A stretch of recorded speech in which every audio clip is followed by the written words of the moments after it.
Hello, everyone, and welcome to the follow-up discussion. We are just right after the opening keynote for Fan Festival, and we can't co-stream the rest of it, so we're going to go right into a discussion about what we just saw. Since we're coming back from part 2, our introductions can be light if you didn't watch our live reaction, which should be available on YouTube, or listened to it, whatever you could actually hear in the audio version. Be sure to check that out before, because, oh boy... That was more than I expected from that. So, oh boy, quick reintroductions. Mr. Happy, Sly, Ethys, Mr. Byrne, Tarkoth, Readycheckraideo. I screwed that up in the reaction start. Don't worry, he redeemed himself. Good job. I won't let me live that down. And the podcast is the relevant grind, so that one's easy. Indeed. Oh boy. That went a lot better than I thought it would, and I didn't think it was gonna go bad. I didn't think it. Definitely got some good surprises. Big surprises, huge surprises, which is nice when you think you know everything to expect. You don't. But just think about it. Like, think if we were actually there, like the weight this would have. Oh, boy. Now you just made me sad though, because now we're not there. You made me sad. It was supposed to be on my first fan fest, so I was looking forward to going, and then pandemic. So, but it's okay. This is a good spot. It's okay because you can just watch this trailer like a billion times and pretend you were there. Just yell, just like usually you record yourself yelling, and then every time you watch it, you record yourself again, and you just loop them all in a track until it sounds like an audience. Speaking of fanfare, now that we've got a data center, man, you're already getting ahead on this, huh? Yeah, he's dripping in euphoria. The Australian fanfare is ready. Australian fanfare, straight to the end. Yeah, mate, I'll host it in my fucking backyard. All right. I thought that's where it was last time. All right. Well, before we get into talking about all the stuff that was in the opening keynote, heavily requested that we watch the trailer one more time. So I've got the Twitch VOD open. I'm just going to be using the Twitch VOD because we've run into issues in the past with opening and doing too many different window captures and moving around the window. So I want to keep this as, I guess, contained as possible until I get my new PC, and hopefully that issue is eliminated and we don't need to think about doing this anymore. So if you do want to watch along, it is on YouTube. It is already on YouTube. The full trailer is. Yeah. So I'm gonna play it now. If you four would like to get it ready, I could give you a countdown, and we could start it all at the same time while I press play here. Is that good? Does anyone need a second to do that, or do you even want to do it? I don't know. It's up to you. We're good. I'm on my way. On your way. All right. Let me know, Mr. Byrne. Mr. Byrne's like, I'll be watching it enough later. You can just. Oh, hell yeah. Now I wait for the Twitter post where we have the audio without the sound effects over it, like they did with the original. And then I loop that a million times. All right, I'm ready. All right. You're ready. All right, let's start from 5. I'll start from 5 and we'll go on 0. So 1-0. Okay. All right. 5, 4, 3, 2, 1, 0.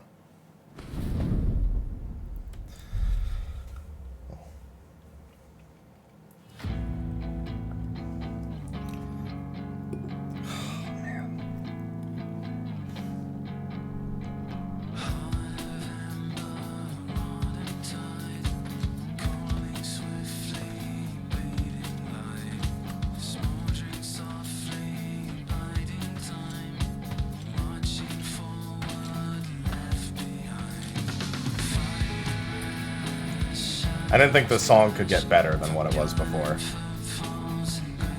It did. There's a lot of Azem lyrics in there. Yeah.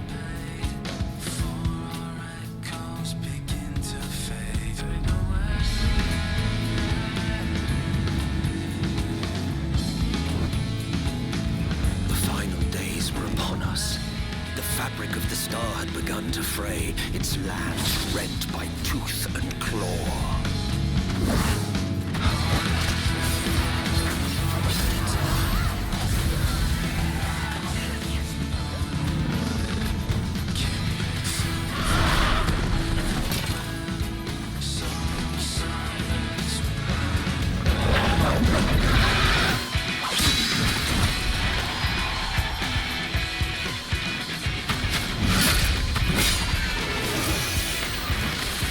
Man, to think that seeing Alphino as a sage is like now the least exciting thing in this trailer. I know. Comparatively. Are you all right? It's like, wow, that's really neat. Oh, and then it gets way better. And I've had enough of this rubbish. Come on.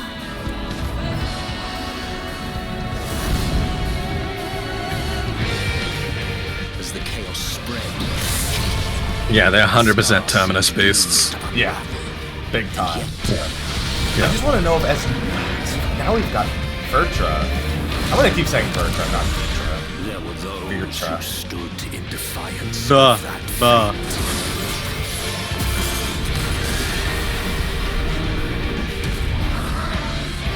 The hour is come, Vritra. It's all or nothing. Yeah, he says Vritra. Yeah.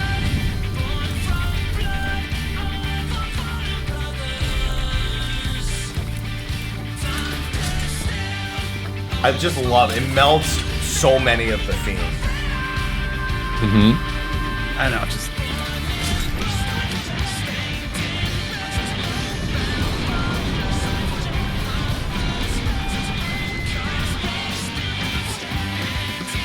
The stage is set, but will our heroes deign to play their part?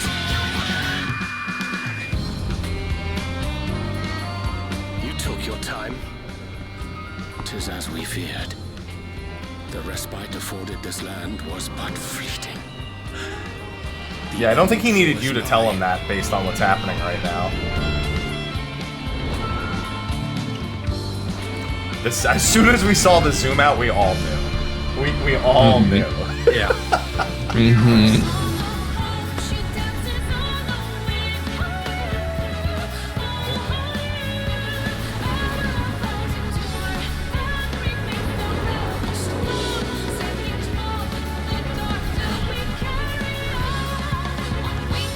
This is my favorite part of the track in Charlotte.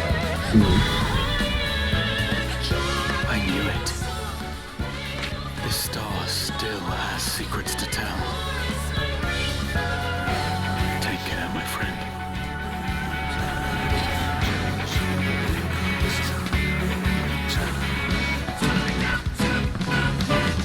So, Charlian would keep its counsel while the world is lost to ruin. It would. Come what Is this a may, custody battle? shall live on. If not, it's about to be. We must. Do as you must then, but we scions will fight until the heavens fall, until our last breath.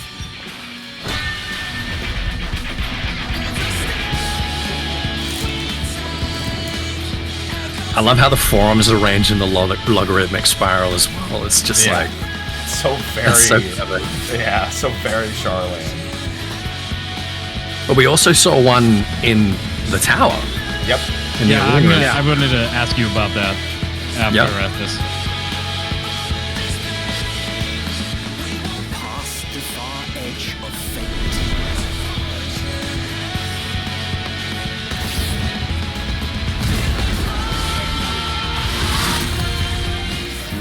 Yeah, that's the first beast. 100%. He's like, I'm undersizing this dungeon.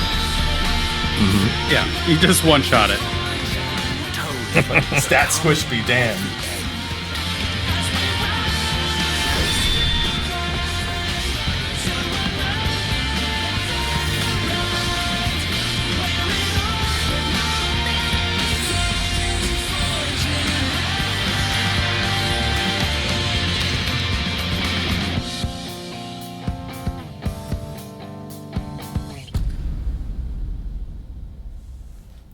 Still got our little man. triangle ship headed there. Yeah, that's our more literal lunar whale. Arc. Yeah, Our little- our arc or Lunar Ragnarok, arc. whatever you want to call it. Oh man, now that's a trailer. I'm gonna keep allowing the keynote kind of to play in the background while we're going through the different talking points. But that, man, it's really a thing to see how far they've come since the old trailers. Like a Realm Reborn, we are very much the center in the trailer for the battle at Cartano. Heavensward, it's the Dragoons and and us. It's very segregated compared to what I feel like we got from the later ones. Even Stormblood only has a little bit of the other characters, but they've really brought the Scions like full-fledged into the front of the trailers for Shadowbringers, and I think it does a lot for these trailers. I feel, especially it's a lot more narrative now as well. Like particularly when you go back to the Heavensward one, it's very clear that they'd started making the trailer before they'd finished writing the story. Yes, it was just they knew what they wanted to do. They knew what they wanted the themes to be, but it was very like non-literal and non-diegetic. Whereas you're right, like particularly Shadowbringers, and now with Endwalker, it's like the narrative is very, very, very much at the heart and sort of baked in. Like in Shadowbringers, like we saw stuff from the narrative in that trailer that we didn't even get to see in the game, with the stuff that happens in the Raktika Greatwood with Yshtul and Urianger before we got there. And one of Thancred's attempts at freeing Reen or Minfilia at the time from the jail. Yeah, of course. Yeah. We did a little even just technically, you're seeing improvements in not just narratively, but technically as well. Like if you just look back just to the Shadowbringers trailer and compare it to this, there is graphical improvement, character model smoothing, and that's just one expansion. Forget going back 2 and 3 expansions. I mean, Thancred and Urianger there in their little close-up moment, you're just like, wow, that is a remarkable improvement just over what we just had 2 years ago. And it's Stola too. Yeah. Oh, Jesus. she looks much better, like directed and framed, and it's just well, from a technical standpoint, it's a much better trailer. Aloha. So I did want to ask you. You started talking about the spirals there, and so this was I made some notes while we were watching all this stuff unfold. Ethys, I wanted to kind of go to you there. From maybe a lore perspective or a history perspective, something I saw over and over and over again was the spiral. Whether it was in the kind of library, the setting there with Y'shtola and Daddy Levaye, or the spiral we saw in the dungeon. If you look at the Aetherites, you see it's a spiral, like a snail shell kind of design in the center. Like it just seemed like there were way too many spirals throughout the night. Yes, for that to have just been a design choice. I've done videos about this like a long time ago, but basically the essence of it is the logarithmic spiral is a very strong sort of icon and representation for Platonic mathematics. It's the idea that the golden ratio stuff. Yeah, exactly. Yeah. And the fact that it occurs everywhere throughout nature, and the idea that like everything is knowable. Knowledge is the ultimate treasure, the ultimate power, controls the universe, and the logarithmic spiral is again like an icon or representation of that. We see it all through Sharlayan architecture, but most recently we actually saw it in Amyrtine architecture as well at a couple of points. So I think for me, the logarithmic spiral is a sort of bridge between Amarot and Sharlayan, and the fact that we're seeing it in one of those towers now, with the Ascian connection there, something that we saw it in the dungeon. Yeah. Something that started as a symbol for Sharlayan and to signify Sharlayan's sort of philosophy, right? Again, being this very Hellenic, Platonic kind of culture. It's kind of grown into, like I say, definitely some sort of hint, some sort of bridge there. I'm really, really excited to see kind of how that pans out.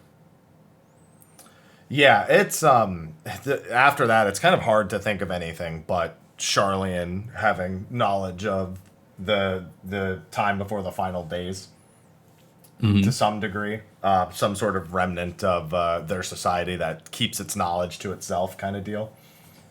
So at the very least, you could draw a similarity to the Garleans and the Gaugans in a sense, where there's more, I guess, direct ancestry between the two than I guess the rest of the world. And I have a feeling we'll be seeing more videos about the logarithmic spiral from you.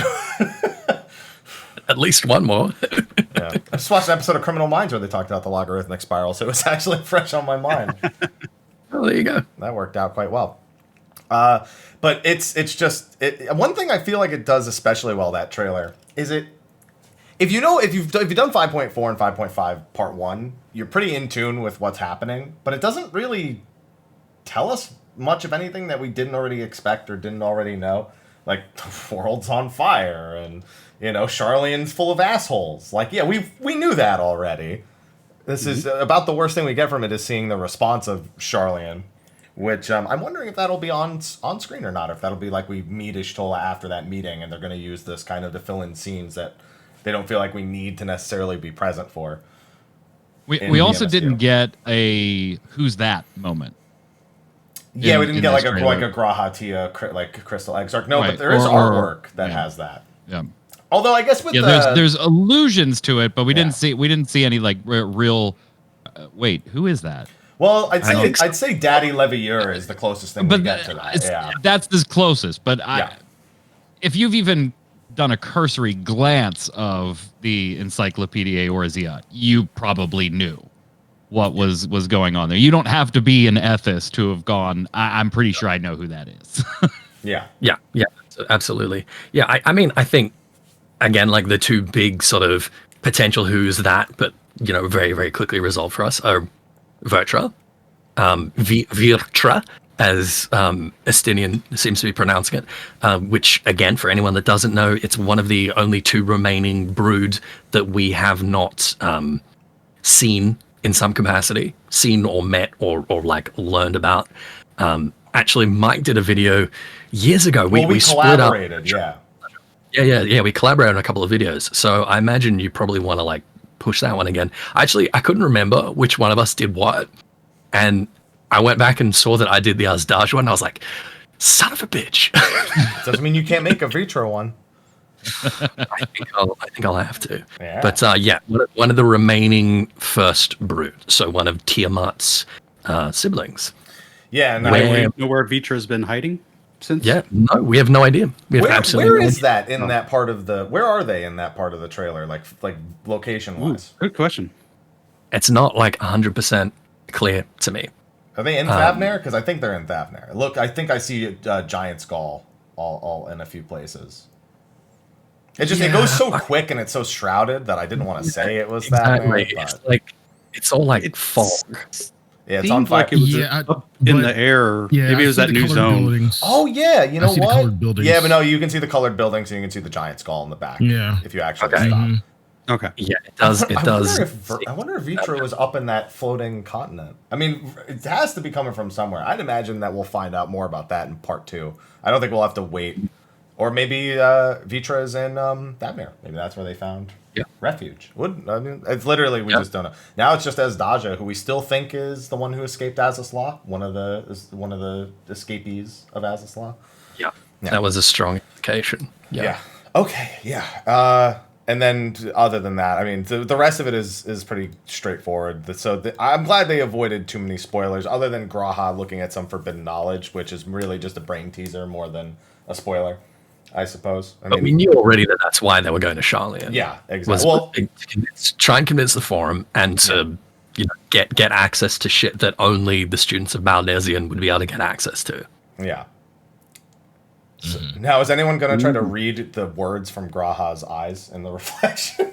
Blow it up, glow it up. Someone will. Try to figure out what it says. It's probably written in Eorzean, so therefore nearly illegible as far as I'm concerned. Oh, man. But easily one of my favorite trailers. Definitely a marriage of all the years of Final Fantasy XIV present there, in both imagery and in the music and everything. So that's a real high-quality way to start. And another thing, leaving the trailer and going to the keynote, I was impressed with how little they treaded on old stuff. This is something we've come to expect from the other FanFests, because they normally do 3 of them. So they go, in the last FanFest we said this, and then this time it looks like they knew they couldn't sit on just, we mentioned this last time, but let's say it again. They really got through that in like 5 minutes halfway through. Yeah. Very concise. Well, because it wasn't technically a new audience, like it was, 3 separate cities. So yeah. That's so fair. able to skip past that. Yeah, but I'm glad that's given the situation that they've been forced into. It feels like they put a lot of thought into how they were going to present new stuff versus how they were going to present old stuff. So much so that they went over time, and I'm perfectly okay with that. Oh man! So leaving the trailer and going into the keynote starts with just talking about his outfit, which then leads into the very first thing that they spoke about. I'm glad they jumped right on this. The new job, the new melee DPS, officially called Reaper. A lot of people had been guessing that because the Grim Reaper was on so many of the t-shirts and teasers that we saw before. A scythe wielder. I mean, we all kind of... Was anyone really doubting that still? Did anyone have any reservations at all still amongst us? No. On it being Scythe? No, not at all. Well, on the naming convention, would probably be the best thing, the biggest thing that we had reservations on. But even still, I was like, Reaper just, even though it seems so simple, Reaper just makes the most sense. And they went with it. Like, Sage, really simple, cuts to the chase. Reaper, really simple, cuts to the chase. Yeah. the one reservation for me is it or is it not a pet job? No, because I don't think so. No. I think I'm it's going to go with no. Okay. No. So Here's okay, wait, Sly. I know you're about to go off on all the non-anime knowers here, or the not as anime inclined people here. So I'm gonna need you to keep this in terms that those of us can understand. Okay. like English. It's a persona. He's a devil summoner. Yeah. Okay. Raido Kusanova, if you look at the design for Raido Kusanova, he summons demons from tubes. Mm-hmm. The design has 4 tubes on what would be a belt if we had belts in 6.0. But a tube. So it's almost like a devil summoner, but again, they described it as a void spirit, is what they said. Yeah. Mm-hmm. Yeah. Yeah, they said it was a void set. And we already have void scent have been kept in like clay pots and jars and stuff like that by the Maki. So it could be like a more sophisticated version of that for sure. You know, when we were suspecting Scythe, we were looking back at Ranjit and Gukumats and the fact that Ranjit has this spirit, this dragon spirit that he has like a blood sort of pact with. It's kind of like a part of him. It's sort of soul bound to him. And sometimes he fights alongside it, and sometimes he goes into this form where it becomes like part of him, and he has a scythe when he's doing that. And we were like, okay, he might be borrowing some animation, some concepts from that. And it seems like it's actually a lot closer to that than we originally suspected, because it looks like you do have different forms. You got forms where you're just fighting by yourself. Then you got the form where you've got your void scent stand, and then you've got the form where you're like hosting it. Used, right? Yeah. Yeah. Yeah. And that's just like, that's so interesting to me. That's really, really interesting. I was not expecting that. I was expecting to be something more along the lines of like a Void Scent hunter, right? And it still might be that, you know, this might be like an Alucard sort of situation with the Void Scent, right? Right. I think that would be pretty interesting. But we were expecting like a marquee or like post-marquee like Void Scent hunter.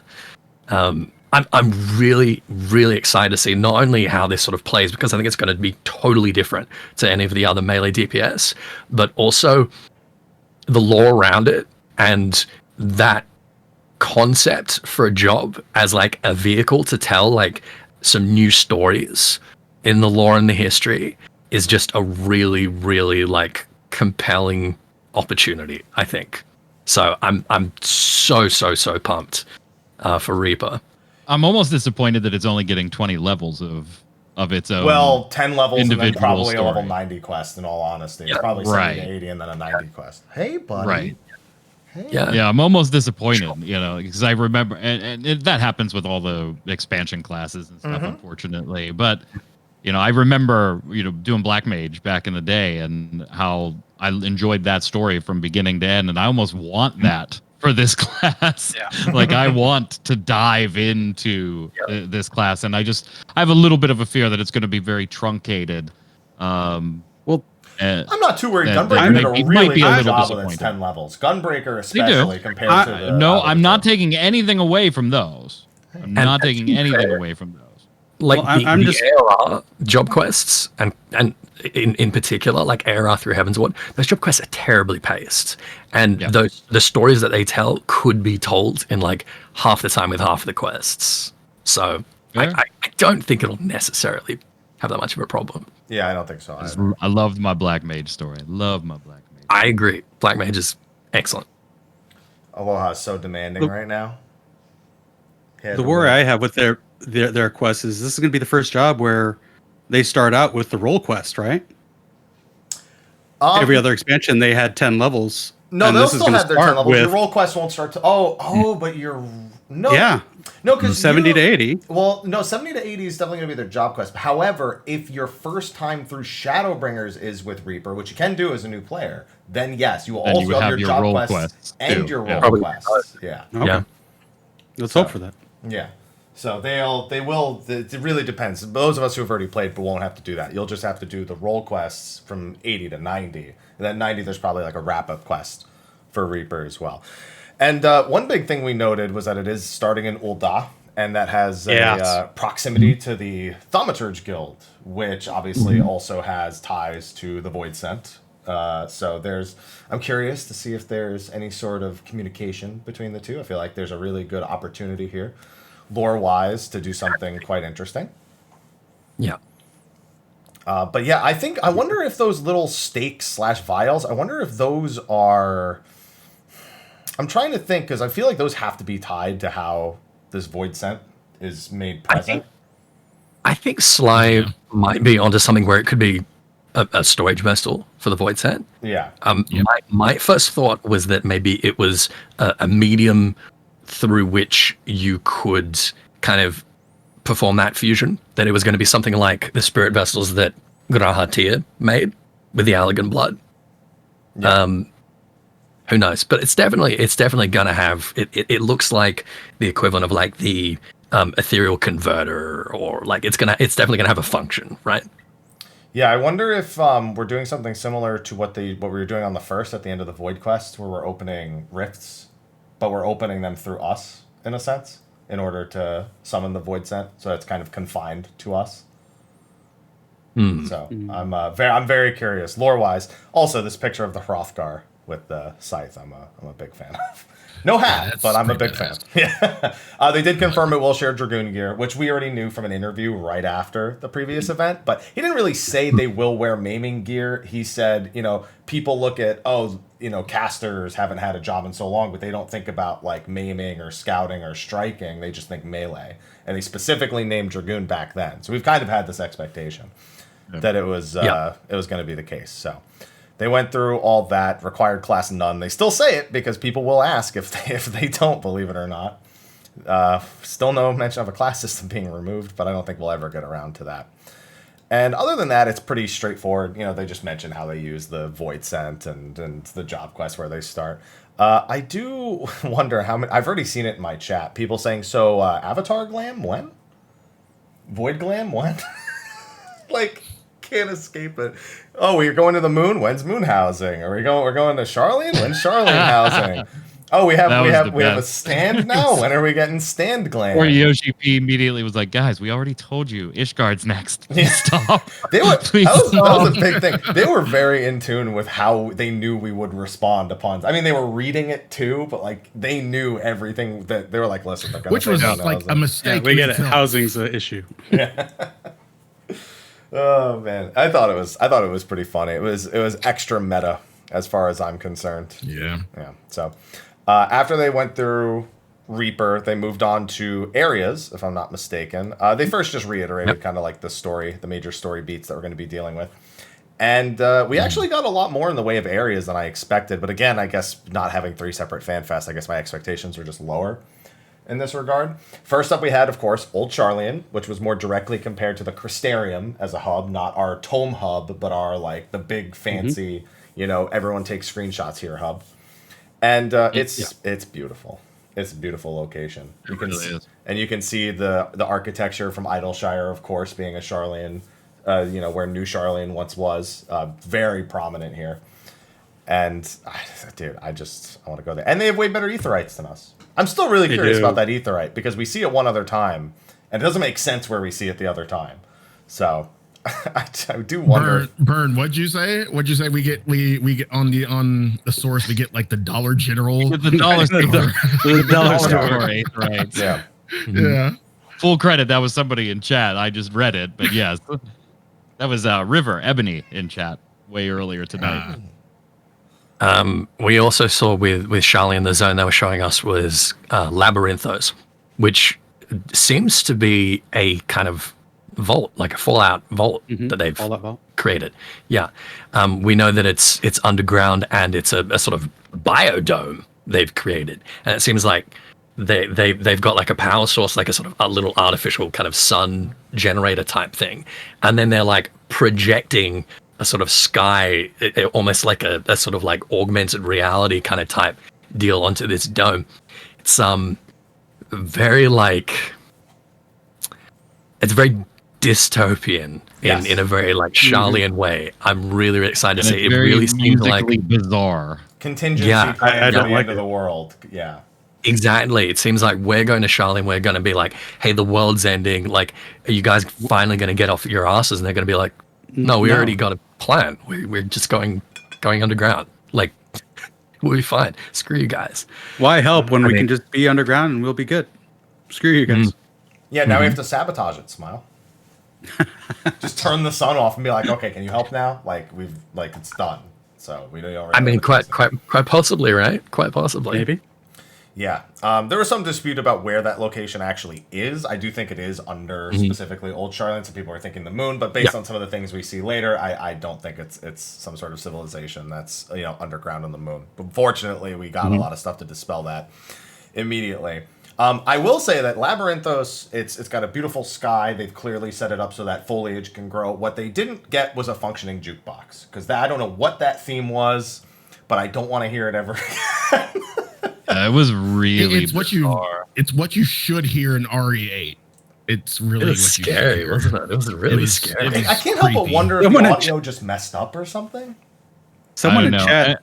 I mean, they did put the whole "this is all still under construction" could change. I don't know if that extended to the music or not, or if there was an issue on their part in the stream there. It sounded. I'm pretty sure Soken is aware at this point after probably watching chat. Like, he was probably watching chat too, so he's probably aware. Yeah, I mean, someone in chat had said that this music should be attached to the Saw series. It's not wrong. Soken wants to play a game. Yeah. Do you want to play a game?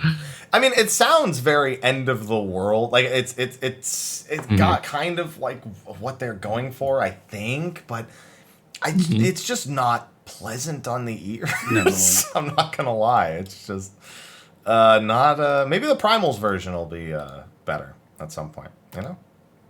Maybe that'll be fine. But Labyrinthos, that was another zone that we got to take a peek at. They actually moved around a little bit after talking about Old Charlian before talking about some of the other zones. They started talking about, they went over the opening theme in the trailer again before they started diving into more the Venarian stuff. They showed off Estinian. They mentioned Virtra. We already had a conversation about that. They also revealed the lead vocalist is not Soken this time. A lot of people, I think Soken did the first one, like he did the trailer that we experienced a few months back. However, they actually hired Sam Carter from the metalcore band The Architects to do the primary male vocals for this. And I have a feeling a lot of people are going to find out who that is very soon, because they're all going to go listen to the music now to get a feel for what Sam Carter has otherwise been capable of. I actually only know about again another meta moment when Yoshi P says, Don't leave the keynote to go to the wiki and start finding their music right now. Please stay here and watch this, then go do that. Yeah. There's a lot of people in chat who are mega excited for that. I only know about them tangentially through other people. Otherwise, I'm not. I don't really listen to a lot of like newer music. I'm one of those like boomers who's just like, I listened to this when I was 15. I guess I'll just listen to it again. So, I mean, I didn't hear about Perfect Circle until Mel took me to a concert last Fan Fest for that. So, oh my god, oh wow, I'm so sorry for you. It was a great concert, though. I'll say that. Yes, they put on a good. The opening acts were terrible, but the concert was good. They were absolutely awful. The opening acts. Sorry. Oh man. And they also have the female vocals. by the same woman. I think Aiken is how you say the last name, is what they said. Amanda Aiken. She also does she did the vocals for Tomorrow and Tomorrow. I think they said Tomorrow and Tomorrow. Yeah, that sounds right. Yes. Yeah, and her part was actually my favorite part of the whole song. So as much as people might be excited for Sam Carter, her part in Charlene that we hear is that's my personal favorite. That's the part where I have to stop the tears in the eyes. So. And then we see Estinian and Vitra, which they don't go into too many details about. They tell us it's Alphino and Alisae's dad without telling us that's Alphino and Alisae's dad. So they move through that pretty quick. And then they start going through the new areas. That's where we see Labyrinthos. That's where we start seeing the area outside of Thavnair itself, as opposed to the city of Radzahan, which we do also get to see. They didn't get to show us any in-depth things other than a few screenshots last time. Very colorful. Almost so you wonder... it's like looking at it is kind of difficult for me because my eyes probably don't see it the same way everyone else's eyes see it. Yeah, it's a bit of a mind fuck for me when I see all the colors. Flip side, this zone had incredible music. Oh yeah, yes. I was bopping the whole time to this. Like compared to Labyrinthos, I was like, yo, throw this on repeat right now. And the areas are beautiful. I mean, the last areas I was disappointed with was probably like the peaks and like all the Alamegan areas because they were all so samey to me, other than the locks. Mm-hmm. I haven't been disappointed with an area since then. Like throughout Shadowbringers, the rest of the zones, the dungeons, they've really the way they capture different cultures around Eorzea is always fascinating to me. Around Hydaelyn, I should say. And this is on a different level with this. This is so different from even from the like Uznair stuff that we see. It's it's much more vibrant and alive. So yeah, this was the zone that I've been the most interested in since the first reveal of it. Yes, I want to go to the moon. Yep. I'm absolutely stoked we're going to the freaking moon. But this is the zone that I've always wanted to know more of. I am a little concerned because I play with different graphical filters and stuff. This might be bloom the shit out of Yeah, I'm gonna turn on colorblind mode and see what happens. That's what I'm gonna We'll have to see what happens. But I mean, it looks gorgeous, but there are points where I'm like, maybe there's a little too much color and bloom and lens flare going on here. Maybe just a little bit. We'll have to see. But it's gorgeous. I can't wait to get in there and mess with it. Still the zone I'm looking forward to the most, even after all the reveals we got today. All right. With that, I guess no other comments. We move on. I took a bite because I'm sure someone will follow. Sure someone will follow that. No, I think we talked a lot about Thavnair and Uznair and Radzat-Han and all that after the initial showcase. Yeah. And, we saw a little bit more specifics, but that wasn't really one of the big moments for today, I don't think. Right. One of the big things that was a favorite for me, by the way, the pre-order is up. They actually did drop the pre-order, in case you're wondering. Shit. So. Oh, okay. Right. I would highly advise doing that mid-show if you are looking to get that. I will continue. However, one big thing about $200 is the correct price point, by the way. There we go. Well, I went over. So wow. I don't get to play the game. Boys. I get to go on stage. Yay. I'd imagine 140 for the collectors alone, or for the physical alone. Correct. Yeah, so it's 140 for just the physical items and 60 for the game. Yeah, that makes sense because then that equals the same cost as the full-on collector's edition. Okay. Yeah, it's going to be on all the Square Enix stores and whatnot. One of my favorite details that we see in Thavnair, one big thing with Dancer is that we actually learned long before we had Dancer in the game that Thavnair actually has battle dancers. That was part of their military, and we knew that already. Yep. And we can see what looks to be sort of like a temple to that, honoring dancers of probably significant notoriety, which I'm sure we'll be getting big lore on at some point in the future. And it looks like they even have sort of not a deity, but I guess this peacock is representative of something regarding the origin of the dancers back in Thavnair. So as a dancer main, that was particularly interesting to me. Whether or not I'll still be a dancer main is a big question in the future. it kind of reminded me of the statues of Thornton's knights that you see in Ishgard. Mm-hmm. So I think that you're right that it's not just going to be like a kind of vague representation of dances. It's going to be like specific historical, like, people. Yeah. That we're going to learn about. Yeah, I'm hoping so at the very least. Yeah, and more Thavnarian lore, more Thavnarian history is going to be really good. Yeah, and hopefully they touch upon that in the 1 5-minute level 90 dancer quest that we probably get. Or in maybe the range physical quest for role quests will have something. There's going to be a bunch of side quests in Thavnar dealing with all this. Mm-hmm. We also get to see the floating islands that are almost certainly the floating islands we see over Ilsabard. For years now, we've taken note of it in the Eorzean map. It looks a lot more idyllic than it does in the map, though. Yeah, but that's not too surprising. The map isn't like hyper detailed or anything. It just shows like a concentration of floating islands that for a while we thought maybe the Sea of Clouds wasn't so directly over Ishgard, and maybe this was just like an extension of the Sea of Clouds that was like way out there. Yeah. But it's I think that probably is what we're looking at, but I'm interested to find out why it looks so different to how it's represented on the map. And for anyone wondering regarding the pre-orders, standard edition is only $40 because it does not come with, it's not the base game. So like if you don't have the base game, you would still need a complete edition, or you need to own the base game, the starter edition, and also own this as the standard. So if you're wondering why it's only $40, that's why, instead of $60.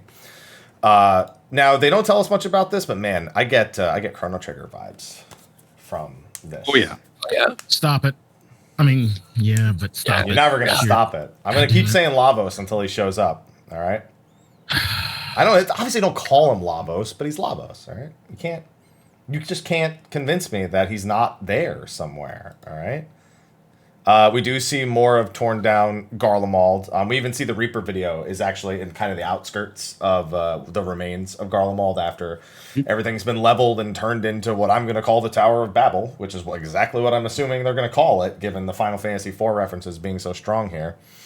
And there's not really much more to say about Garlemald. We do also get a peek onto the moon. A lot of people were still skeptical that the moon would be a zone, even though they told us. They did say they said they were trying to figure out like the zone physics, like should we have low gravity or anything like that for the moon.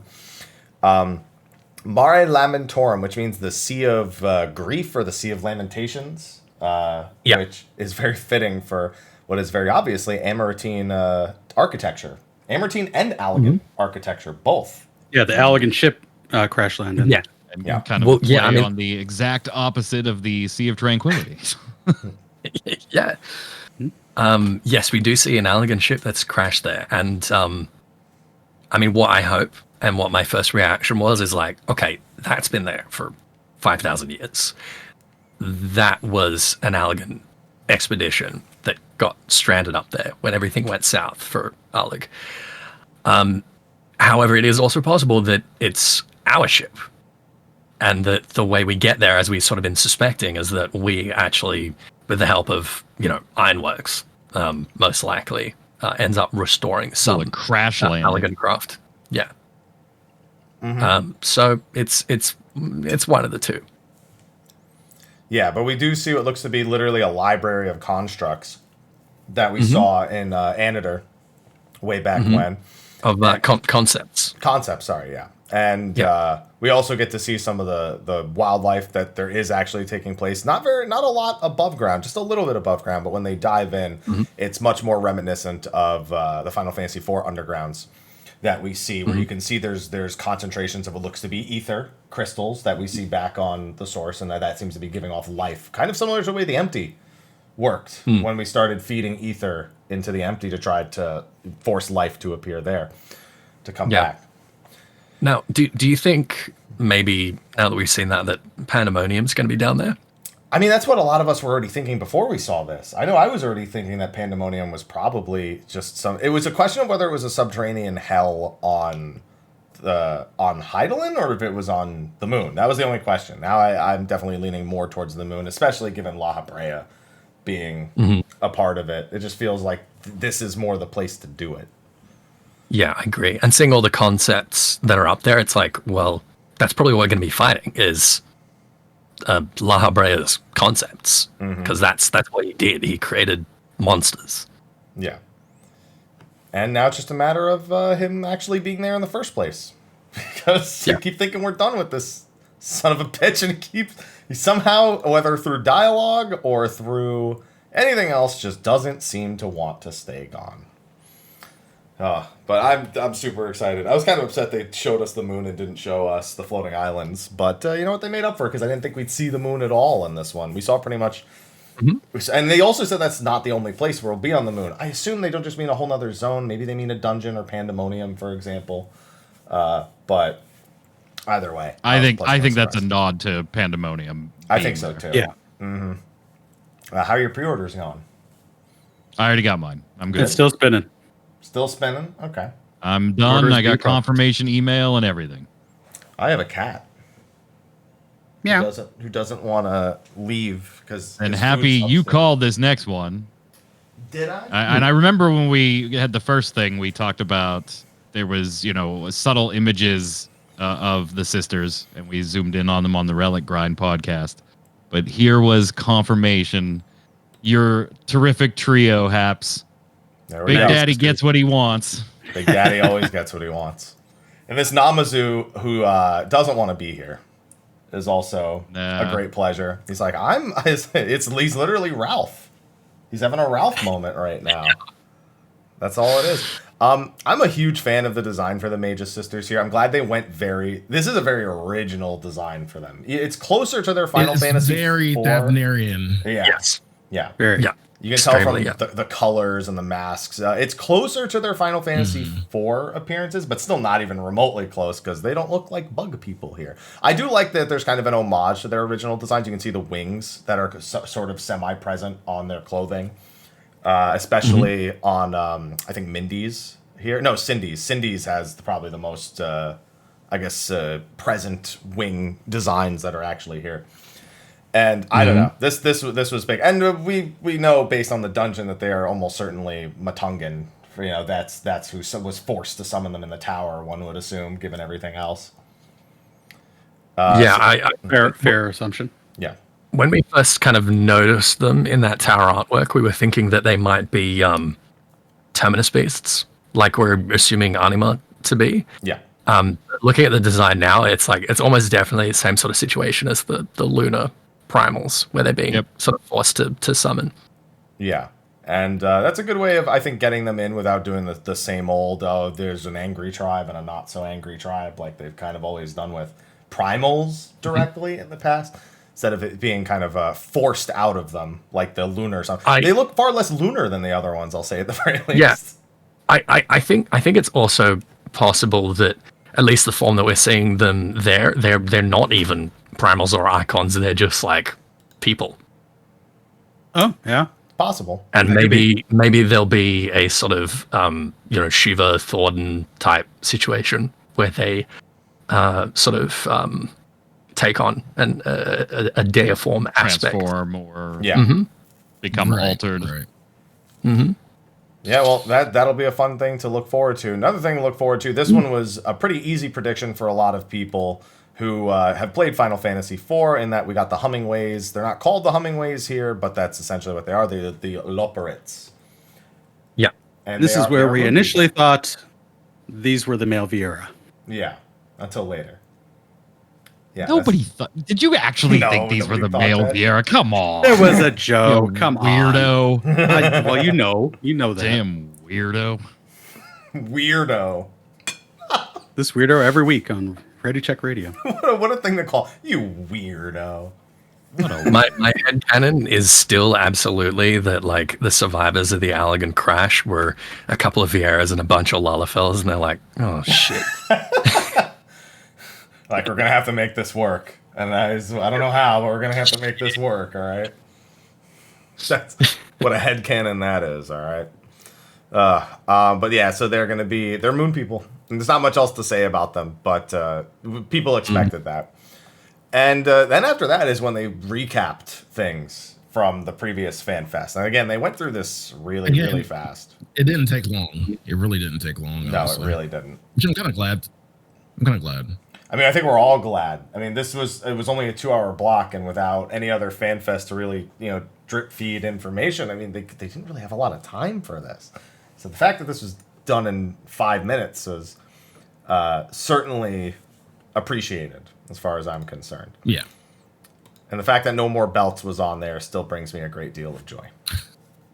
They're like, just in case you forgot, no more belts. They reiterated that Pandemonium's the 8-man raid series. They, of course, didn't go into any further detail there. Acknowledged the Island Sanctuary, which they said they'll be talking about again at a later date. So just reiterating that it was a very popular thing after they announced it. It was appreciated.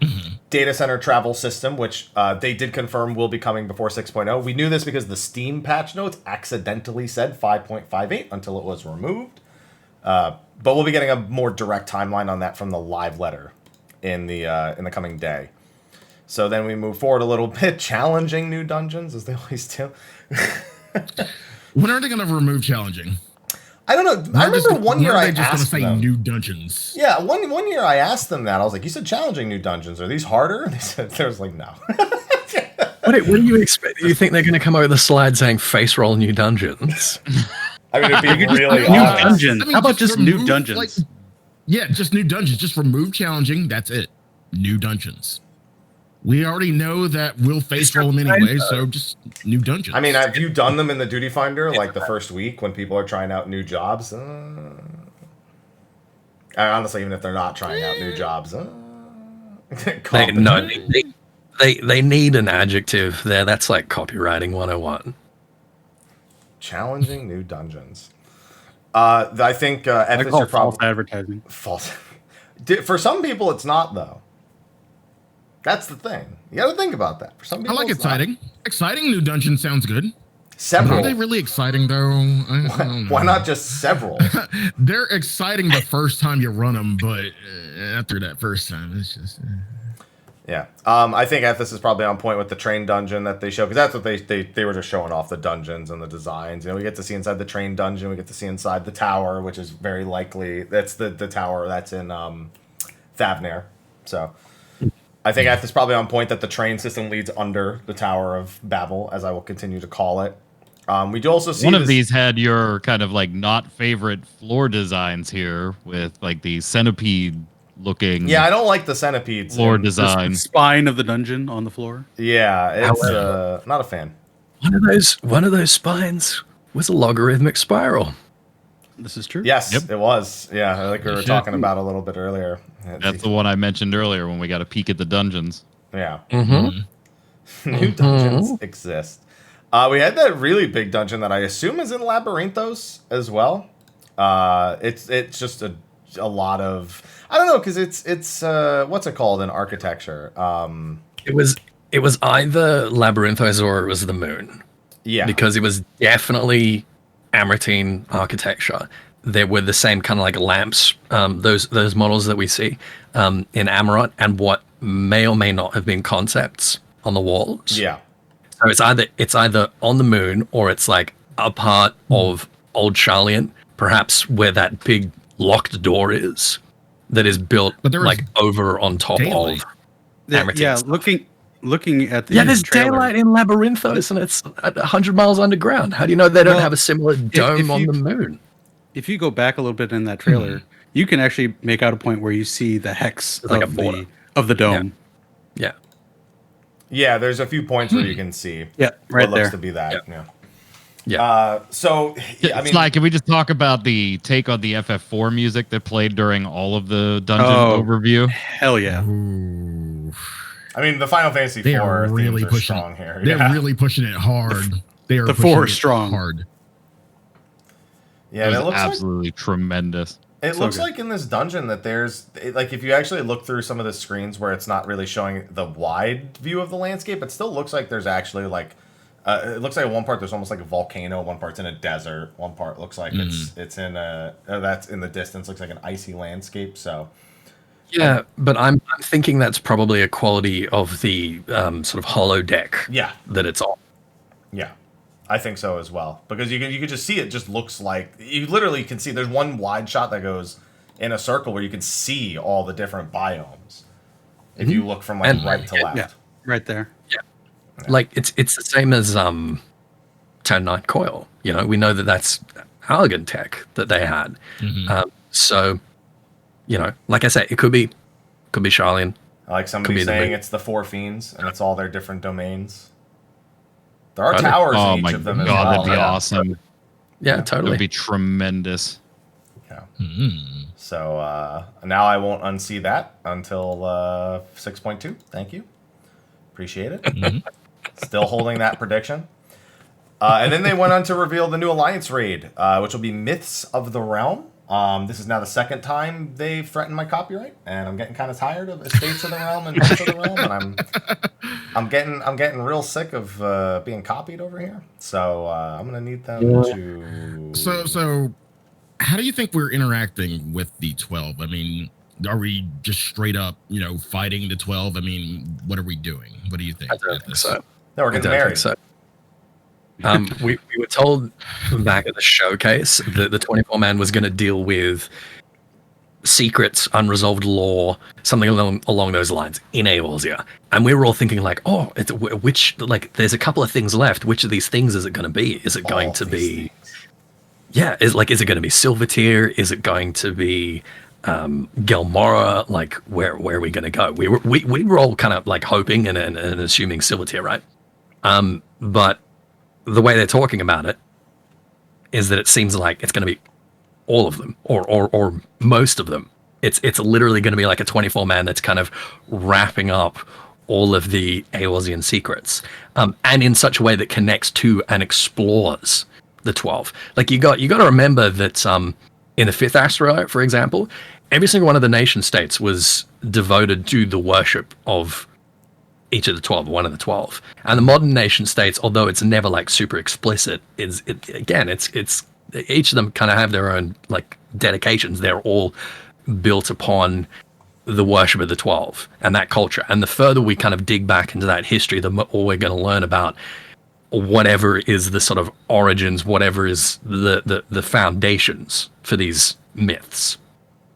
I hope that takes us to Silvertear ultimately, because I think Silvertear is going to be the sort of genesis of all of that. Am I the only one that wants to see something here based on the sign we chose at character creation? That has never been used or really explored in 2.0. And I mean, even in 1.0, it technically they didn't do a ton, but the Rings quest had different starting and ending locations based on what your sign was in version 1.0. But like in 2.0, I want to see something like that. Like, hey, +2 elemental resistance and -2 in the right, other. like you go to the boss and it's like, hey, if this is your sign, you need to go east right now, bitch. Like go east because you're going to debuff the hell out of us. But I want to see something like that because it's been a while and it wasn't huge, but I do remember, I think it was the Rings quest, Ethys, correct me if I'm wrong. Ethys. Ethys, yeah, sorry. Ethys, they had a different starting location based on what sign you had chosen for your character, because you had to visit your god's stone as the kickoff for that whole quest. Yeah, I think you're right. Regarding our signs, I think all we've kind of gotten from that is that if you didn't pick Azema, you fucked up. Yeah. You were wrong all along. If you didn't pick Azema, then your character is not canon. Not canon. Does that mean we worship ourselves? I know that's not how it works. I'm just being a goober. It's okay. Yeah. But Burns, I kind of answer you. I think we kind of maybe get that, maybe like in the smallest form, like based on what deity you chose at character creation, you'll get maybe a little flavor text or something within like one of the cutscenes in the 24-man. But I think that's it, because they never really, outside of like really with choices that we've seen that we have in game, they've never really have well, sometimes they have. To this point, it's always just like just befuddled me, because I'm just kind of like, well, then why is it in character creation? Oh, it's in character creation because it was in 1.0 and they didn't feel like removing it in when they changed it into 2.0. Right. Do something with it. Do something with it. Yeah, we hardly get any choices that remember what we've done in like past patches or anything, and it's just in passing. Like, and it's neat. It's very neat sometimes when we see it. It's like, oh, cool, nice. Glad they remember that. But yeah, I'm agreeing with you. I hope we get something like that. And to you, Ethys, so what you're saying, you I think you mean Ethys. Yes, I'm sorry, Yes, Ethys. Sorry. Excuse me. You've been pronouncing Excuse it wrong. me, Ethys. Ethys Asher. So, Ethys Asher. So you think we're going to see something like an anthology of some sorts, like an anthology, like Tour of Eorzea. Yeah. Yeah. Well, I think there's going to be like a connecting story for sure. Mm-hmm. And I think it's probably going to branch off the MSQ from stuff that we're learning in perhaps in Sharpann or on the moon. It's going to like spurn this sort of, again, this sort of anthropological investigation, right? For sure. And that is going to take us through different parts of Eorzea and perhaps even zones in Eorzea that like haven't been accessible. You know, maybe we'll go to the West Shroud. Maybe we'll dig more into Gelmora. Maybe again. Yeah, stuff like that. That's what I want, and the way they present it, that's kind of what I'm suspecting. I'm on board. I'm really curious. I'm so glad that we're getting some original 14 stuff, because as much I like when they do references. Again, all the Final Fantasy 4 stuff is great, but stuff that's so directly tied to Final Fantasy 14 is always it's always more interesting to see how they'll write around some of the classic Final Fantasy themes, but very much to Final Fantasy 14's world and lore. Also, they can't move the MSQ onto a new story arc until they've resolved this stuff. And they can't resolve it in the MSQ because it would completely ruin the pacing. So the idea that it's like, okay, 6.1, we're going to start moving on to a new story, but we're going to use side content to linger a bit and kind of sort through what we've got left and answer these questions. And this is going to be like the epilogue. I think between the 8-man and the 24-man, whatever other side content we get is going to be the epilogue of this 10-year journey. And that's really exciting. Yeah. I can't wait. Now I know the name, now we just wait. Next up was the collector's edition. We expected this. In fact, you guys have been working on the pre-order as the show has actually been going. Some pretty cool stuff in here. We did get a paladin figure doing Passage of Arms. There is a pin that is Azim, the Stone of Azim. We do get the Amano artwork that they said that they took extra special care to make sure that the high quality was protected on this piece of cardboard. My favorite thing is the Loprit mini plush. And then, of course, it comes with an art collection, a great art collection also. It's all of the, what's it box called? Arts. Yeah, all the box arts. Collector edition box arts. Yeah. I did just see something that I will confirm for you on the show, in that I have received confirmation that we cannot co-stream the live letter tomorrow. I have received confirmation on that. So, as it is a stage event and it follows the initial post that is there. However, what we can do is do a show during it without co-streaming. Yeah, we can live react. We can still live react. We just won't have it on the screen. So, right. So there you go. I just wanted to throw that in there. Get up the multi. People are wondering. Yep, to get the multi-stream. We used to do this anyway. This used to be the way that we did it, was multi-streaming it until we got confirmation we could do it. So, just wanted to let everyone know that. Yeah, Haps, you want to hit up Final Fantasy 14, see if they want to do a squad stream with us? I'm not gonna lie, I might ask. All right. Worth a try. You want to do a squad stream? Oh yeah, I don't even think. Oh no, their channel is partnered. Yeah, okay. I wasn't sure if their channel was partnered or not. Okay, so so the collector's edition, beautiful. No one's surprised. Yeah. By It's again gorgeous. I have to watch some DIY videos on YouTube because I'm really putting some LEDs on that statue. Oh, hell yeah. Like it just asked for It should have came with it.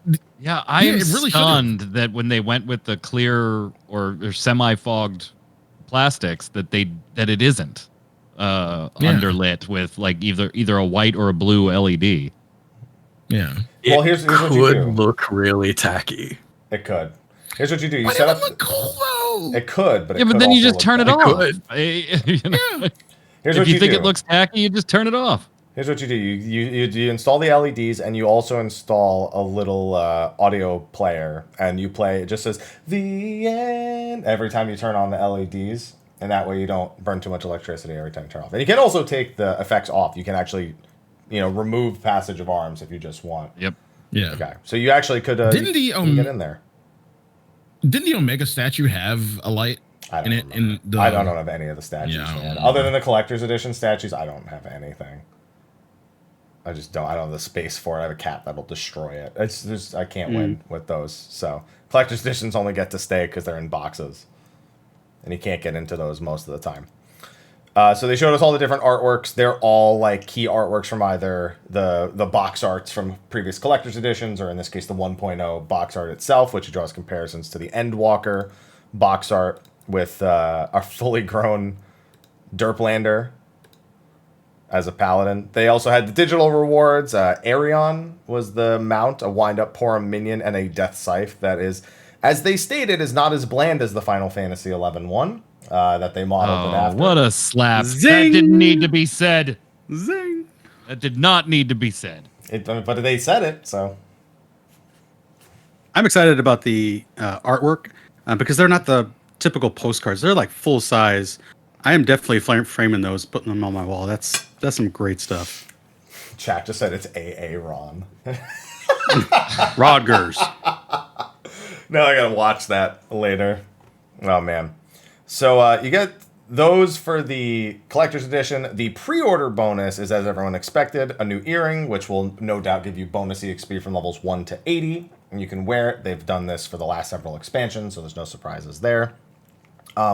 There is also the wind-up Palom minion. That's kind of messed up. So if you don't pre-order, you will never complete that collection. Between the two, Palom and Porum. So sad. You'll never have it. You'll need both the collectors and the pre-order. So can we talk about this for a second? One, I understand why they're doing the edition, the box, the digital collectors, and the standard collection, and forcing the purchases through Steam or through the PlayStation Store for those. And then no CDs in any of this stuff. So I understand we're saving money on the CDs. I also understand that from a production standpoint, we don't have to brand the boxes anymore, right? We don't have to make PS4 boxes. We don't have to make a PC software only box and brand it with the top and then get stuck with inventory. So now we just make a bajillion collector's editions, and that's it. It doesn't matter what did you buy it on PS4 and you want the collector's box? Here you go. You just get a generic collector's box. I get all of that. I'm okay with that. I understand you're saving money. They dropped the stat that 85% of people in Shadowbringers went digital only, whether it was through a collector's box or through a store. And so 15% of people were buying physical CDs. I like physical CDs. I'm personally disappointed that they're not in there, but I get it. I understand it. If we're going to do that, though, why are we supporting Linux? I know there aren't 15% of players playing Linux. We dropped physical CDs because 15% of people bought them. There are not 15% playing Linux. That's a joke for you Linux users, by the way. I'm not serious. Enjoy your damn game. And enjoy it. They're serious, play on your Mac. That's the problem. Play on your Mac all you want. That's a joke. The part that I am a little miffed at, that's a joke, Linux users. It's a joke. The part I am a little bit miffed at is the Palom Porum thing. That feels slimy. That feels a little slimy to me. That feels very Activision Blizzard to me. No. I don't like that. I understand that most people that are going to buy a collector's set are the people that are going to pre-order, and so it's not really a big deal for most of us, but that does feel grimy for people that may wait till the last minute or financially have to wait until a certain time to buy certain things. It's a $200 collector's edition. It's a $140 collector's box. Not everybody's in a position to be able to say, like we did on the show, here, go ahead, take the money, let's just get this done and shake hands and call it a deal. It does feel a little grimy, I think. I understand that a high percentage of people that are buying a $140 collector's box or $199 collector's edition are the people like us that are probably pre-ordering, and so it doesn't really matter. I get that. It just feels odd to have Palom and Porum, something that is obviously meant to be a pair, that Final Fantasy fans would always want to be a pair, feel separated by something that there's really no good reason for them to have been separated there. Well, the big thing is not even the collect, because you can get Porum just from buying the digital collect. You don't have to spend 140. Right. You can just spend the 60 on the digital. The big thing is that they have never re-released pre-order benefits on the Mog Station. I don't know why people in my chat think it's going to be on the Mog Station. The Ketshi minion, which was the pre-order for Realm Reborn, still not on the Mog Station. That one. Yeah. Yep. Still missing that. Here's the thing too. Like, if Activision Blizzard did it, I'd be like, you fuckers did it on purpose. In looking at Square Enix, I'm like, they probably just like, this is a small oversight. Yeah, they really weren't trying to force a purchase faster than, like, I don't put nefarious motives behind it where I would if it was Activision Blizzard doing it. How sad is that? How sad is that anymore? Like, it would totally be nefarious if they did it.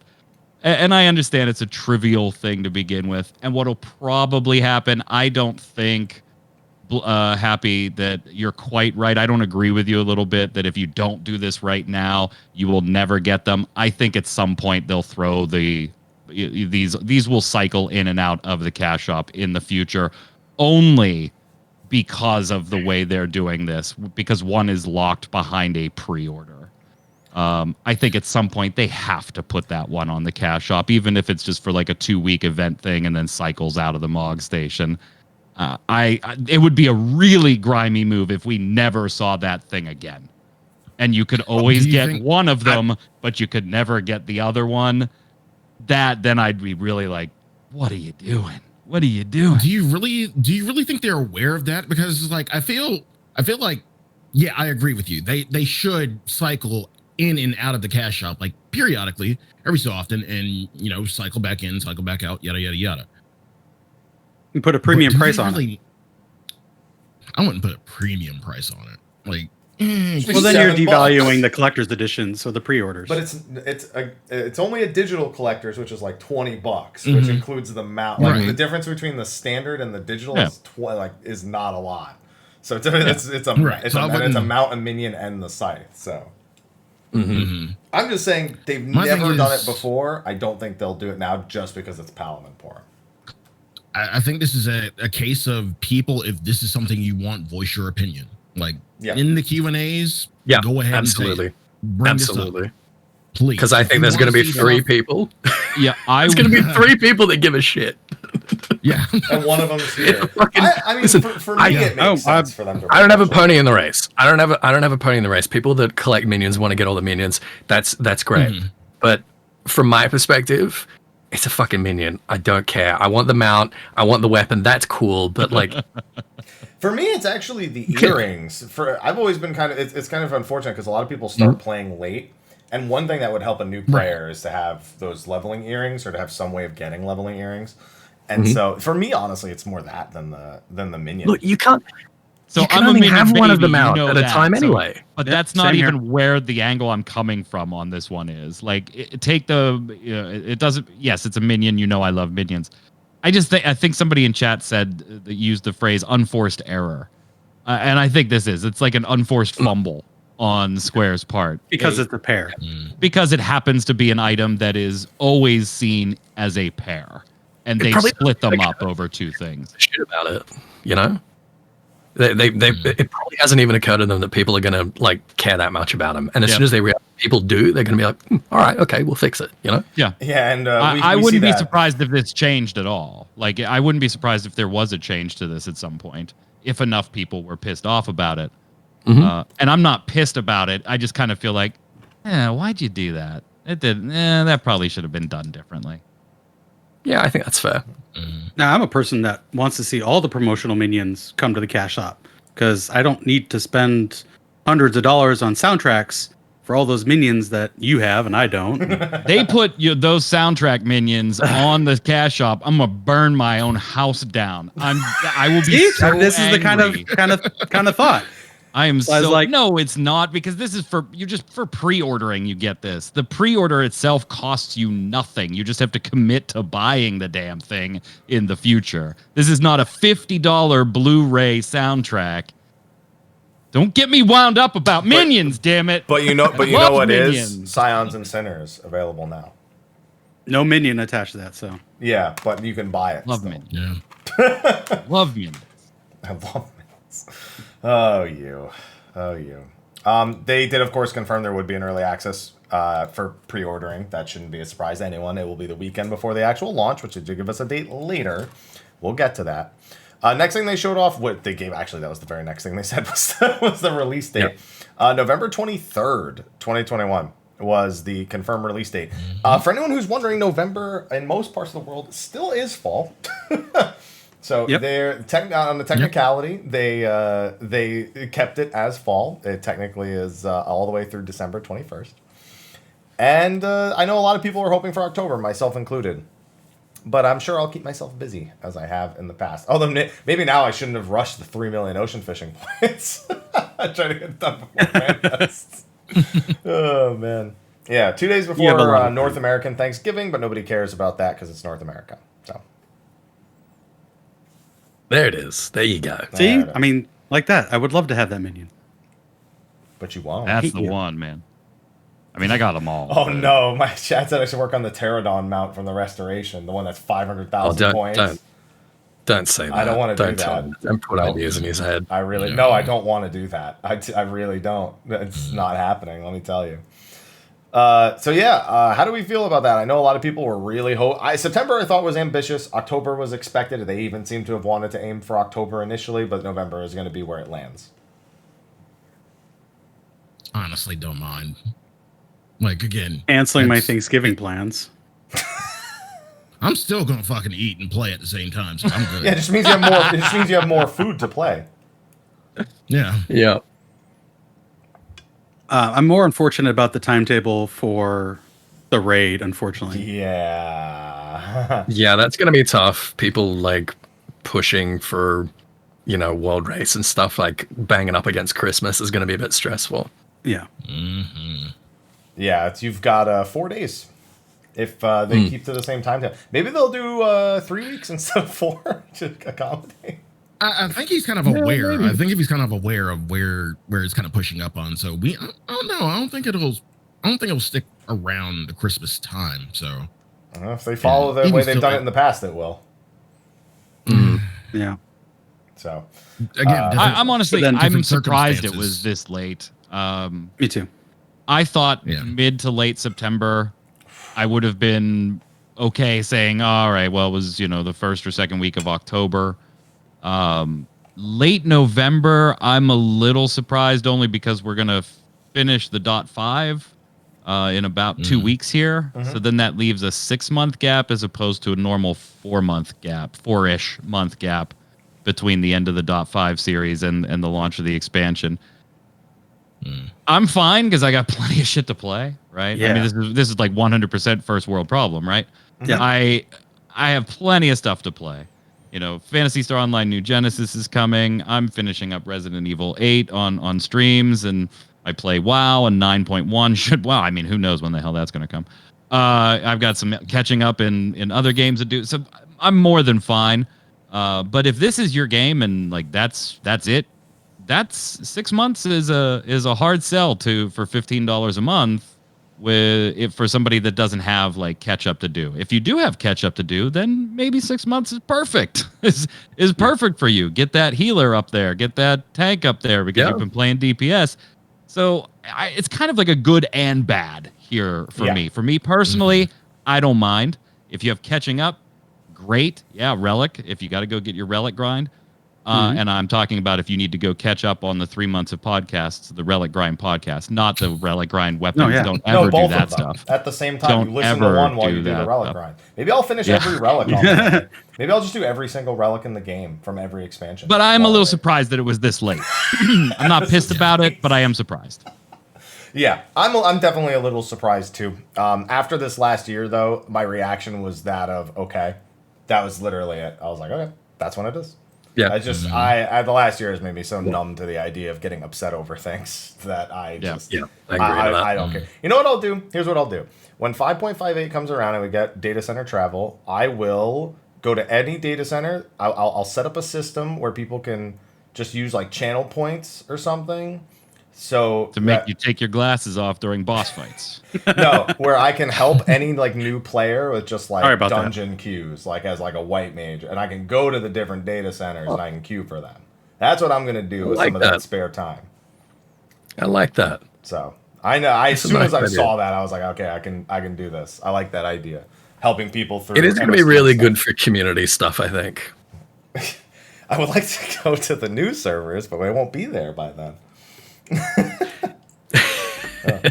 One big thing we kind of skipped over in the announcement here of the date is the key artwork. Now, most of the key artwork is pretty straightforward. Yeah. Tamaru's got a new outfit, though, which is, reaffirms that she is Zodiark, of course, as we've all known secretly.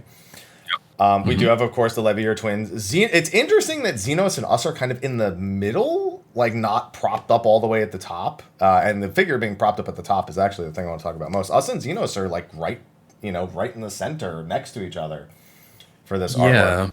And Daniel's not in there. And Fandaniel's not present anywhere as far as we can see, unless his face is hiding somewhere in the back.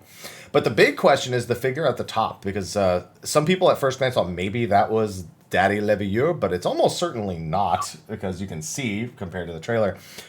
Venat, for anyone? The Heart of Hydaelyn that has exited themselves, similar to Ellentill? I hope so. I think that would be really cool. It is a very like Charlian looking kind of dress and aesthetic. Yep. It would be pretty wild though if we find out that Venat's just been hanging out in Charlian. But, I mean, wouldn't it also be a good kind of wild, if you think about it? I don't know. The name Moonphilia is growing on me. Yeah, but Venat can be Moonphilia. We could just call Venat Moonphilia. Yeah. And she also has a mask.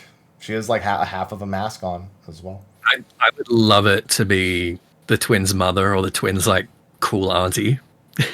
This was our favorite auntie to visit when we were kids. Yeah. She always made us brownies. She was the one that gave us candies. It's their TT. Yeah, and then she turns out to be Venat.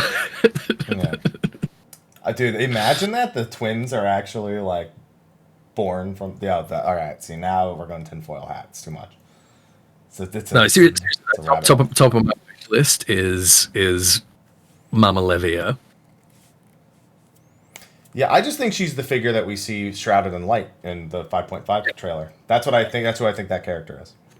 I think you're probably right. Yeah. So that's a big thing to look forward to. Now, we thought that all the information and surprises were done. We know they normally surprise us with something, like the CEO comes out. They even joked, they're like, and this is the part where everyone waits for the CEO to come out and tell Yoshi P that we're not done yet. But no, we've got this under control. We'll get to the next stuff. And I think following up were probably two surprises none of us would have predicted. Nope. Nope. I didn't.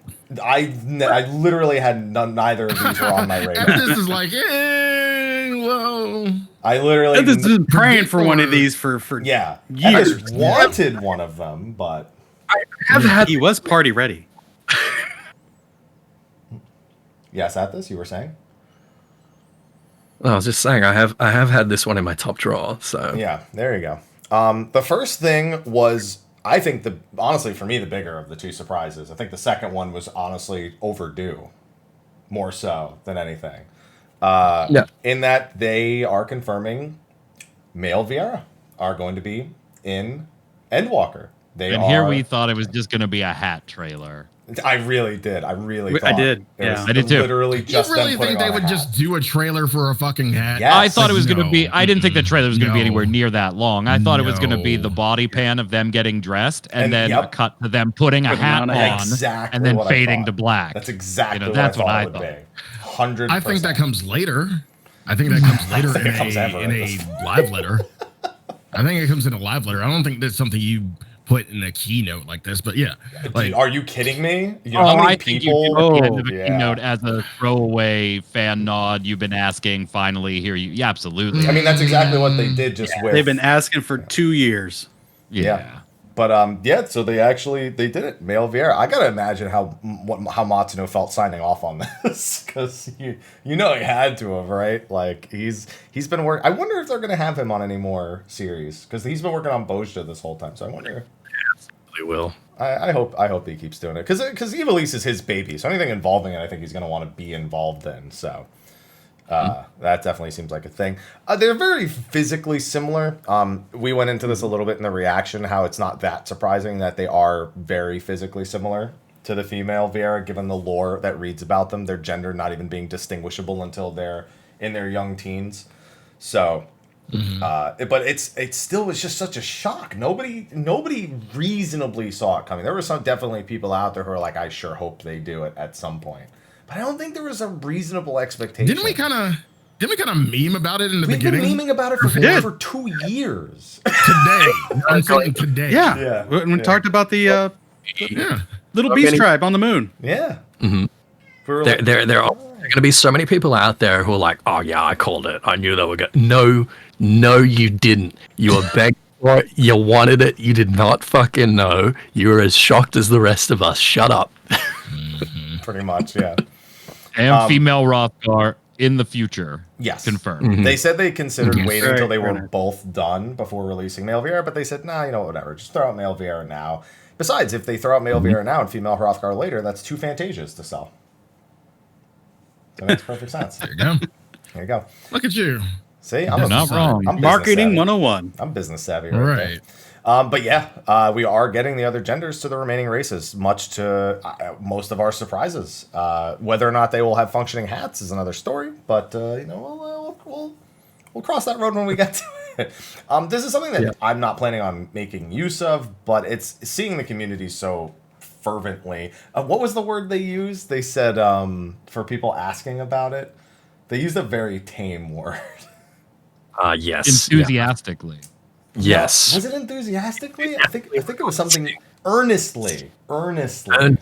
Yes. Yeah. People were earnestly. Earnestly. asking. Yeah, that's certainly a way to put it.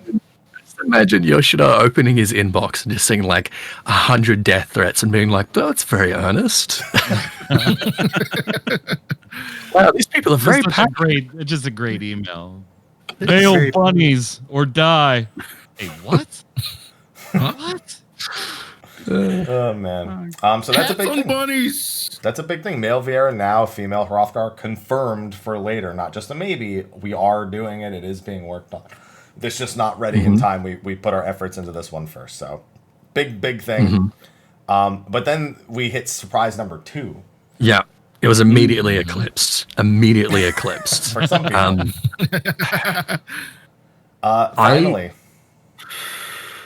I think it was 2016. I first interviewed Yoshida, I remember this. and my first question was Australian data centers.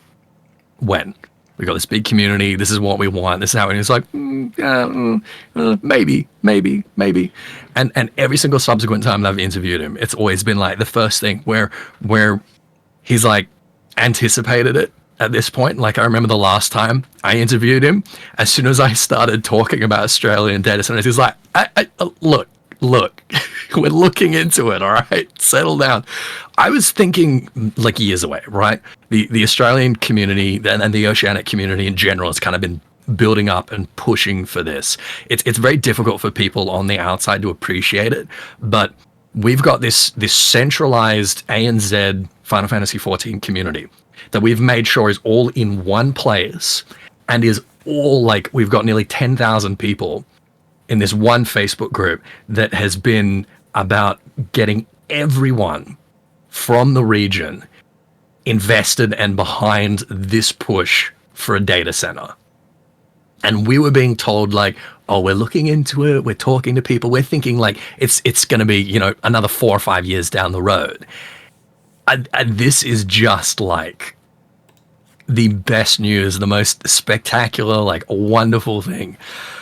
And I'm over the moon, pun intended. Now you can move back. You're fine. Well, I have to Yeah. soon. My visa expires pretty soon, so I didn't know that. move back safely. So Nice.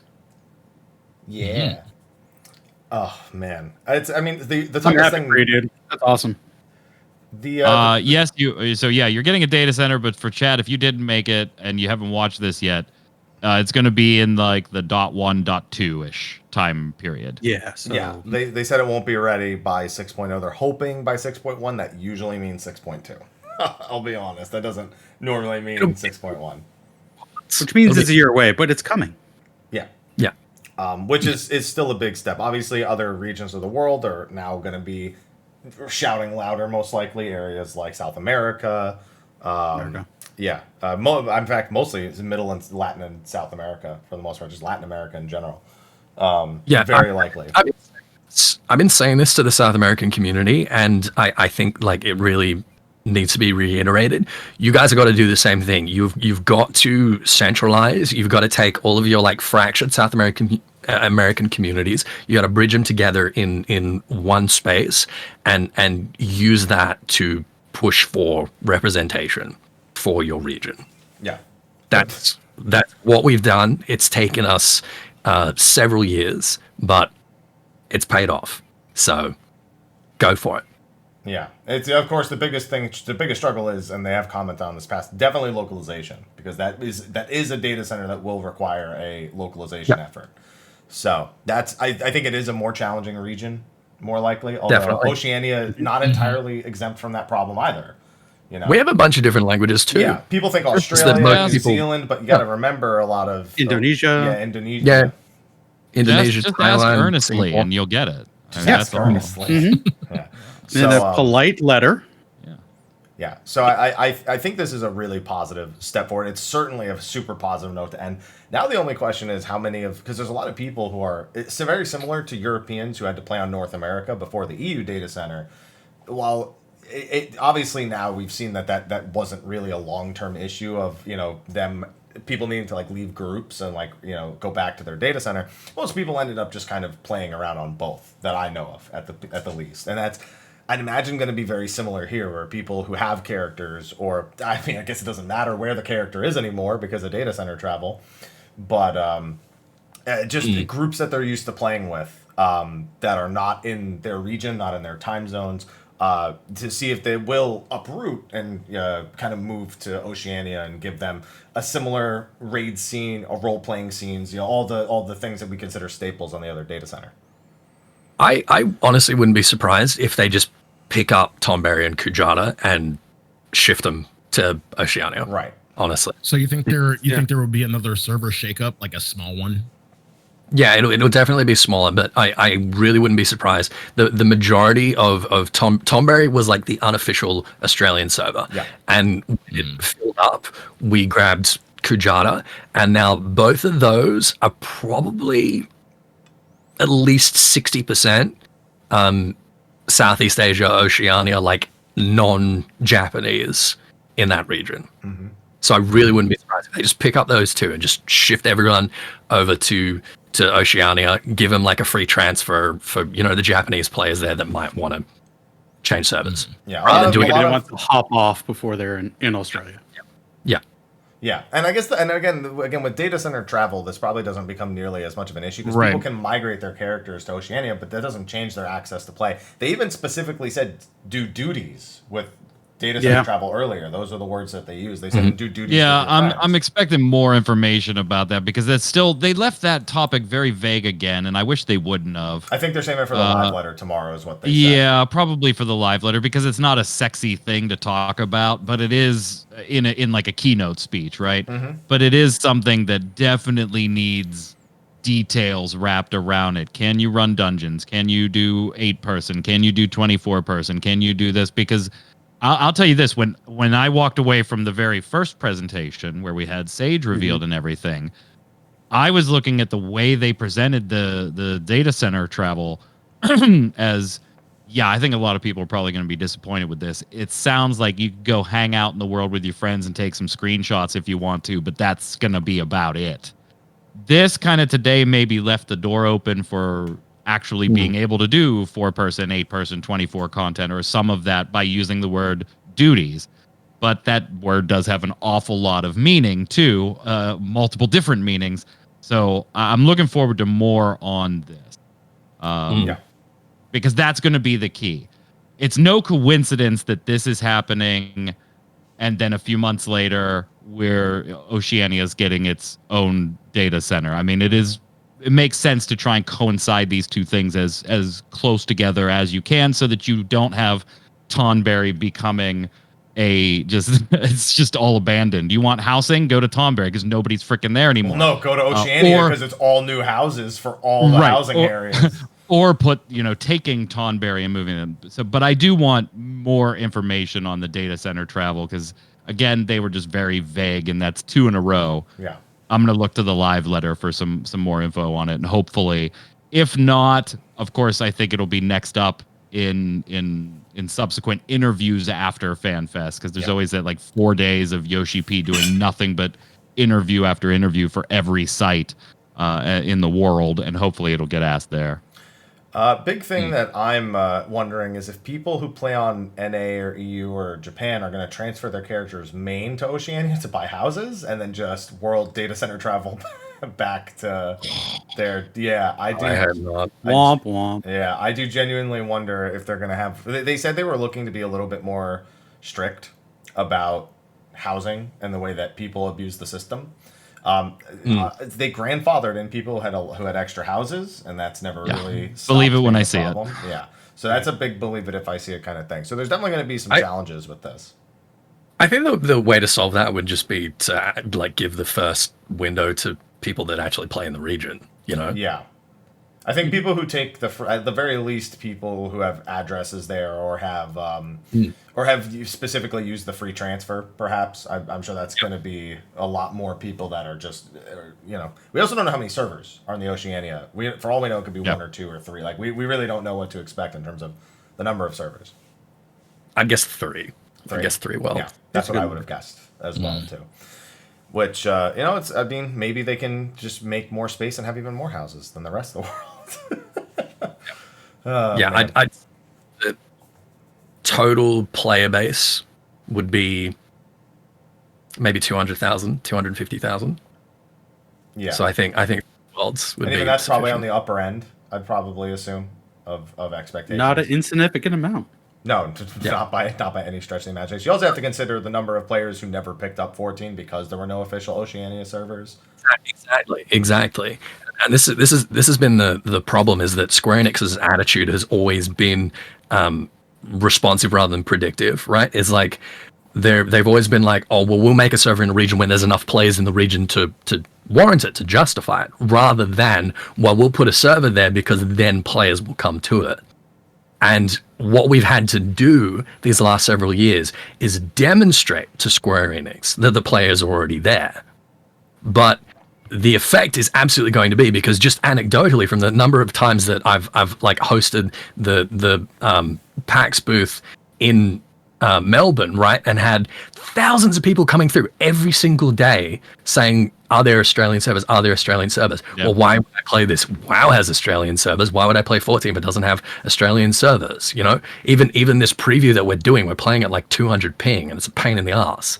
Great content, great game, but so I think that there is going to be a huge explosion in the population of the region. I think it's going to double or triple over 6 months, and I'm so excited.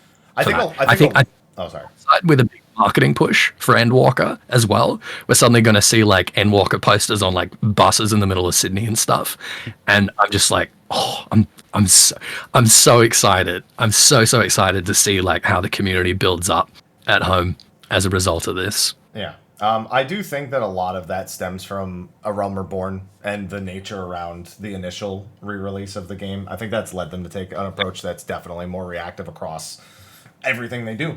Mael Vieira is reactive, even one of the big things about this. A lot of the things that let's not pretend like a data center is cheap and easy to spin up either. There's hard logistics and costs.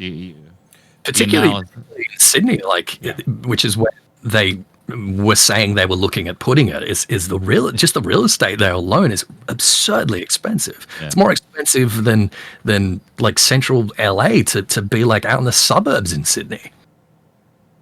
But they did it. Yeah. I mean, they've been doing pretty good, so I think now's probably the time to expand. I could and not conquer. have been happier for Ethys than when that happened, because it was just 5 minutes of his face. Oh my god! Trying to be so And, quiet. like it was, yeah. He was like, "Well, you like." I said it for him. I'm like, "Say it, you fucking coward! Say it. Go ahead and fucking say it. God damn it! You better just say it." Dancing around it for like 2 Right? minutes. They were really dancing around it, and I'm so glad, man. Oh, it's Speaking not of cool. which, someone actually caught all those expressions in GIF form. Yep. I On retweeted Twitter. them. Thank you. Like, I So, was yeah. going to ask you later, but I'll just ask you now. Do you mind if I take that clip and do something What do you with mean, it? do I mind? It's your face. I don't own your face. It's your face. What do I? No, Like, what do I look like? Do I look like Activision? Like, come on now. Oh, it was Wubsta. Thank you again, Wubsta, because you do apparently in phrasing beforehand, you do amazing things with Ethys' phrase. So That NDA that you made me tattoo on my butt cheeks back in 2016. yeah, I forgot about was that just for the laughs? Was Yeah, that just that a wasn't joke? He's gonna give you. that wasn't He's gonna give legally you the binding. first half of the images son of a bitch. for I a mean, fee. Son of a The bitch. other half you have to make sure you pre-order to Yeah, get it. yeah. The thing is, though, Ethys, you forgot that I never got my name. I never got my signature tattooed onto it, so it was never legally binding. Oh yeah, that's a good point. Yeah, that's still blank. Yeah, so I don't know what you expected from that. That's why you just keep trying to get me drunk every time I see you. So I can sign it. I'm too busy making fun of you to get you drunk. This is the dumbest joke of all time. All right, I love it. I'm here for it. That's it. And yeah, with that, they wrapped up the opening keynote. They went into the introductions for everyone, at which point it was confirmed the opening keynote was finished, and they said that was the only thing we were able to live stream. And again, as a reminder, if you weren't here earlier, they did confirm we cannot co-stream the live letter itself, but we can multi-stream it, meaning it'll just be without this like screen here, and we're just like, hey, we have just open the other stream and we'll be good. And that'll be the end of that. So that'll probably be what we end up doing tomorrow. Not to mention we have our competition tomorrow, like really early in the AM here in the States. Our little Who Wants to Be a Gillionaire. So that'll be a fun time. Yeah, that'd be an interesting. I can't wait to look so dumb. Somebody asked me today if I studied, and I said I don't study for State of the Realm because it's way more entertaining that way. And I'm gonna follow that philosophy. I'm gonna follow that same philosophy. What happened? I said you and me both.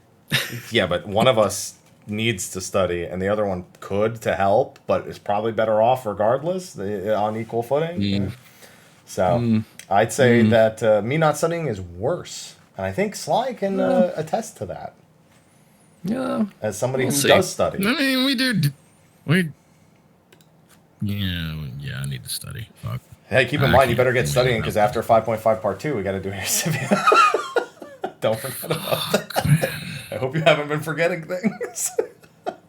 Hey, Ethys, I know I've asked this before, but can we get that? Can you be a good professor and give us that study guide, please, and thank you? That would be great. If by good professor you mean he wants to bring his GPA up so he can get a raise, then yeah. Yeah. ask me after tomorrow. Okay.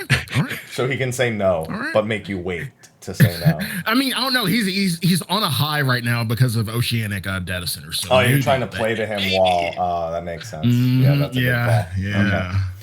All right.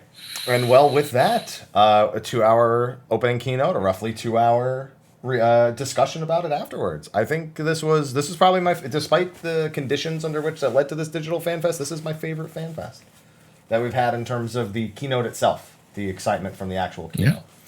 Obviously, I'd rather be there Yeah. and, taking pictures and having drinks and eating Right. food, but that's not possible, so I got to appreciate what we got here Going today. to see Perfect Circle.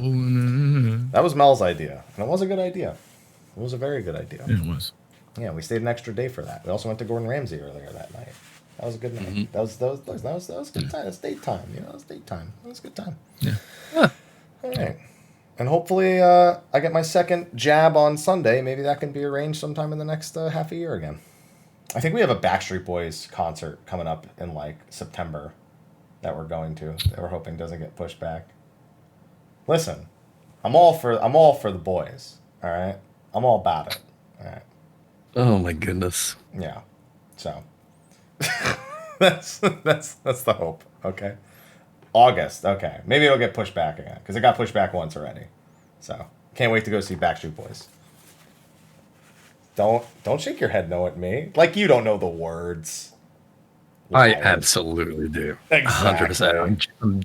I'm actually quite envious. Everyone in the chat's gonna chat. Don't put the lyrics. We're gonna get DMCA. They're gonna read the chat and they're gonna DMCA us for the lyrics. I promise. All right. That's how that works. That's totally how it works. It wouldn't surprise me nowadays. So with that, that's going to be a wrap for our post-keynote discussion. FanFest is still ongoing as we speak. If I would take a quick look at the schedule, which I had up 2 seconds ago and closed by accident. So let me grab it again. They are currently in the middle of the How Do You Like... Actually, they are probably wrapping up How Do You Like Heidelin. They wrapped it up 15 minutes ago. They have the development panel coming up in 15 minutes. And while we cannot restream or co-stream that, I know I'm going to be staying up at least through the panel. Maybe not Naoki's room. I might head to sleep after that, so I'm well rested for tomorrow. But we still have a bunch of fun stuff. Tomorrow we will, Ethys, again, you are agreeing that you will be back for tomorrow's live letter, even though we will not be able to. I will. Just give me 1 second. Oh, 1 sec. Oh, it's probably Ta. I hope he's not memeing on us again. And Sly, you're good for that too. Same time, 6 p.m. You two are welcome to join us if you're not busy as well. But it being 2 days in a row of this, I'm not sure that you'll be able to commit to that time frame. I'll make it. You were just double checking? Tark, I think you were muted. No, I wasn't double checking. I was just heading to work. Oh, okay. I have permission for everything. Yep. So yeah, I'm available till 9 p.m. Pacific. Okay. Where I have to do my Readycheckraideo shift. All right. Cool. Burn. I don't know about you. Let me get back to you. Okay. Yeah, I'm leaving it open. I'm not going to be like, you guys are, that's it. You were here today and that's it. You're gone. I don't need you anymore. So what, 6 p.m. Eastern or Pacific 6 tomorrow? p.m. until you have to leave, honestly. It could be. It doesn't even have to be a specific time. It'd be 9 my time. I think I can. Okay. No, I think I can do that. The live letter tomorrow is also only an hour and a half, so we can use the other. We'll probably only be about an hour to talk about it, because it'll probably mostly be data center stuff, I'd imagine. And I think I can do that. Cool. That's 9 Eastern my time, so I think I can do that. Okay, cool. Just wanted to open up that invitation. Well, with that, ladies and gentlemen, we can wrap up the State of the Realm portion of the broadcast, and everyone can say what they're planning on doing for the rest of the night, if they're going to be live on Twitter, going to sleep, because fuck that, it's too late. Whatever it is that may be floating your boat. So thank you again for joining us, Byrne, Tarkoth. And thank you again to I'm terrible. It's been a long 4 hours. What was the artist's name? Yad. There you go. You can hit Yad up at on Twitter at Yad Artworks. Yes. YAD Artworks. Yeah, and Cannon Fodder in the chat if they're still around. KANON Fodder. So I gave them VIP status, I think, earlier. Also. It does all the art for Readycheckraideo. Obviously, hope you all stop by. We just started a few months ago. We've got a few months of the Relic Grind, which is the Square Enix podcast. We do that every Thursday, Tark and I.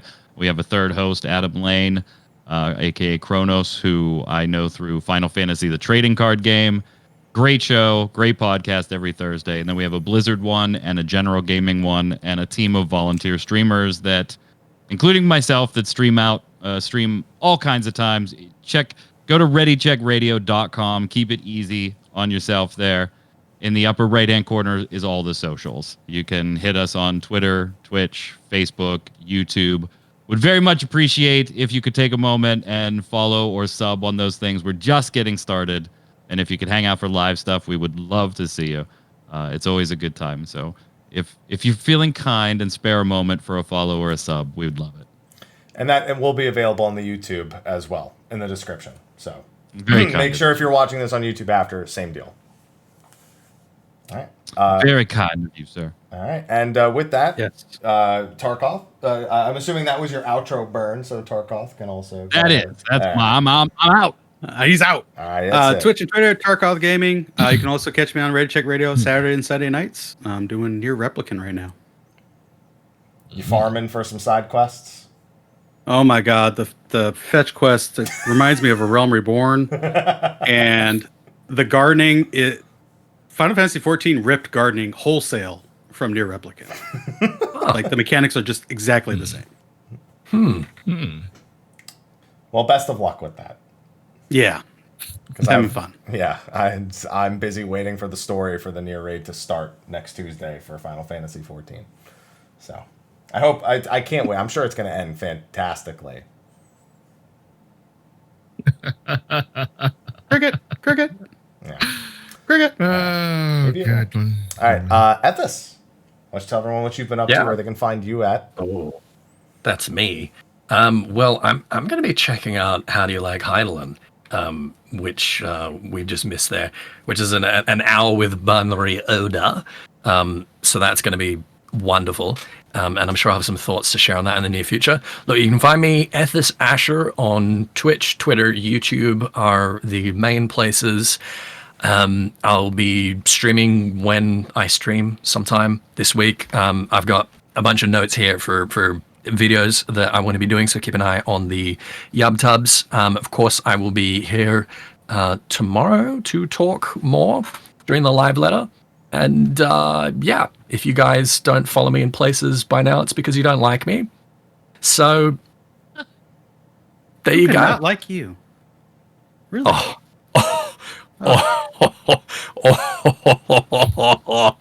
Oh, you have no idea. But that's me. Thank you very much, as always, everyone, for watching. It's been an absolute pleasure. Sly? Hi. You can find me at twitch.tv/Sly, aka Great Fox, Twitter at Sly the Fox.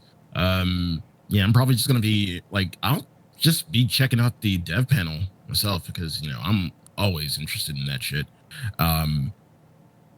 Except for when I'm not, but that's neither here nor there. I'll be back tomorrow, to talk about the live letter and other things. Other than that,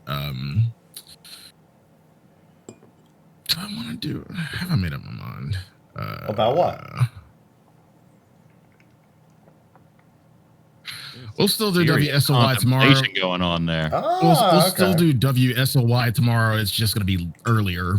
It's usually at 8, but Well, so I mean, it'll probably if be you around. can also do it at 9 right after. Because, we'll be done around 9. It's only an hour. Oh, I'm No, sorry, I'm but that's saying, right. It's 9. Yeah, you're right. It's 8 Eastern normally. I'm Yeah. dumb. Yeah. Yeah. Okay. Mm-hmm. I just wanted to So yeah, squeeze it'll in. probably be earlier in the afternoon. I'll let you know. All that jazz. You should have And, tuned yeah. into that because it's got good jams. I throw it on in the background all the time. Sly's my And DJ. that's it. I try. You do. You don't just try. And- You do.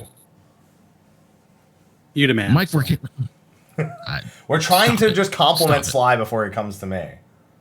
no. Go to Mike. Mike, where can they find you? If I may, Mr. Happy, we're going to be making videos on all this stuff, probably talking more in depth about some of the individual topics and some of the things that we saw. Of course, all the State of the Realms will be on there. We have 5.55 coming up soon, which will be the finale of the story, pre-Endwalker. We'll, of course, have the finale of the Save the Queen series as well, which I'm very much looking forward to. We'll get a little bit more information probably about that tomorrow during the live letter. We, of course, still have shows lined up. We have, of course, the first reaction show to 5.55. We'll have to probably make that a lore show immediately. We have Erzivia. And there's probably going to be, because of the knowledge now that we do know we'll be waiting till November, I do expect some spaces in there where we do less State of the Realms and maybe more TPGs in there, so maybe more active effort on that. There were some that people were asking about, such as a Monster Hunter one. Which, I'm sure Sly, I know Sly wants to do an SMT one where he just runs the show because of SMT5. I know that. And I'm sure there's things like PSO2, New World, and some other topics. We, of course, have E3 coming up, so that's a great place to do a topic, to do a TBG about that. So Sly did the Relic Run a few weeks ago, and in the first 30 seconds of his introduction was bashing me for not doing a Persona/Shin Megami podcast. He was like, "Hey, The Atlas podcast, yeah. It's just, we're live." an Atlas podcast. And he was like, Atlas "How podcast wait?" because He's he like, has "You got a swear. Blizzard podcast," and I'm like, "Yes, we do Blizzard and World of Warcraft." And you got a Final Fantasy one. I was like, "Well, yeah, you're on it right now. It's the Relic Grind. You're on it. You got a gaming one. Yes, I do. Yes, I do. Where is your Atlas one?" God And damn I it. volunteered. Do you know how I many volunteered. show notes I write a week? don't worry, the I fucking Yakuza one has got to be volunteered for coming this. soon, right? The Yakuza and Judgment ones have to be coming soon. Oh god. He wasn't on the show 5 minutes before he was like, "Where's your Atlas podcast?" Your channel is lacking. Get on it. Speaking of which, Nocturne Remaster comes out next week. Featuring Ooh. Dante from the Devil May Cry series. He's DLC. You got to pay for Shut him. up. You get Featuring Raido Dante Kuzunoha. from the Devil May Cry series. You get Raido Kuzunoha, the Reaper, aka I'm sorry, Devil Summoner. Excuse me. Yeah. So that's who you get. Yeah. All right. Next week. And a choppy frame rate. That's messed up. Oh, that's messed up. That's the We'll talk about remaster. That's a remaster. Oh I'm yeah, sure and speaking they'll- of which, speaking of one more thing, sorry, like again, if you didn't pre-order the collector's edition, get fucked. It's sold out. Oh, we mean, yeah, of 14, not of Nocturne, by the way. The 14. No. Although they normally, what Yeah. ends up happening, I will say this, a lot of the times people either cancel it somewhere down the road, or they add more inventory, or they get rid of scalpers. Like they have a system for detecting if something's like gone Right. through like a bot or a scalping system. And they do usually make more available, so there's probably a waiting list that you can sign up for, and so there is a chance you get it, but it seems to be high in demand. So unless they actually do a second run, which I'm pretty confident they will, you may have difficulties getting the physical collector's one if you didn't get it already. Got my email. There you go. So did I. Yep. Now you just gotta hope it doesn't accidentally get canceled like everyone was afraid with the PlayStation 5. I'm sorry to put that fear in your heart. I bought my PS5 in person. Good idea. That's one way to eliminate that problem. Lucky you. Well, I work at a store. That'll help. I had little Yeah. birdies. I wasn't even working that day. I got a call like, "You need to come in. It's on the truck." I'm like, "Oh, it's gonna be there." And another good thing about the 14 collector's edition, they allowed you to debit it now, so you don't True. have to wait on that date. Well, now there's no You more can waiting debit on that now. date. you don't Yeah. have it, so I guess that issue's gone. You don't have it. I would still put yourself on the Right. waiting list if you are someone who didn't get it. So definitely take a look for that. So with that, thank you everyone for joining. We'll see you tomorrow for the live letter show itself. I'm going to be continuing on, probably log back into 14 and maybe get some Moogle tomes while we keep the show on a second monitor. I'm going to separate it probably in my headset so that way I can actually listen to it or something like that. Great idea. Yeah, that's Great definitely idea. going to be what I plan to do. And so thanks everyone for hanging out. We will see you tomorrow. And until then, enjoy your FanFest. Just enjoy. That's it. I'm tired already. So yeah, thanks, and we'll see you later. Bye-bye. Take care, everyone. All right. Peace, my friends. See you tomorrow. All right, and that's the cut for YouTube. They can still hear us, like always. Word. Thank you for sticking through for the long one. Woo. Long haul. I certainly found my second win there a couple hours ago, I'll tell you that. That's the I'm I so wonder what got you Hey, the dude. boost. we call that the I'm so tired I'm awake. Second boost. I've been there. That's me every afternoon. You have that like hour and a half where you feel like everything in the world hates you, and you just hate everything back, and then like you get past that. Oh, that's when I have a nap. Yeah. No, I don't that's- get past. I go and have a nap. That's me fighting Why through the- the nap because I don't want to screw up my sleep. Why the fuck are we talking about the architects? I have no idea Yeah, why that we're architect's talking thing about was, this. Oceanic servers, fuck yeah, baby! Oh, man. Art book. Thank you, chat. By the way, you have put us within just a few Twitch followers of 400 followers. So much Excellent. appreciated. Excellent. 500. Thank you. We be eating some chips.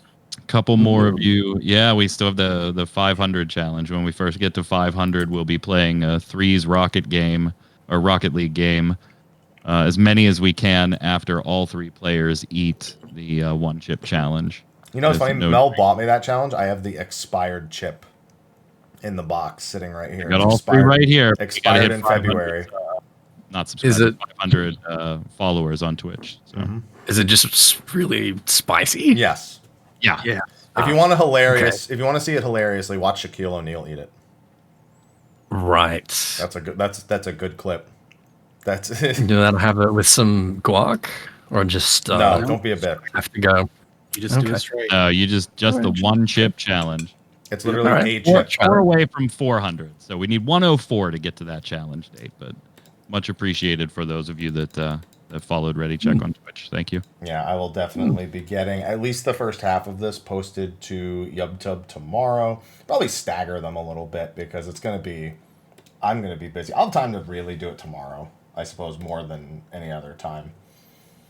But yeah, there's pre-order and Walker for exclusive rewards and early access. All right, gents, I hate to cut this short, but I got to go to bed. It's 1:30. I got a shot at 8:30 in the morning. That's why I was a little dicey about 9 p.m. tomorrow my time. I don't anticipate any second shot side effects, but Moderna or Pfizer?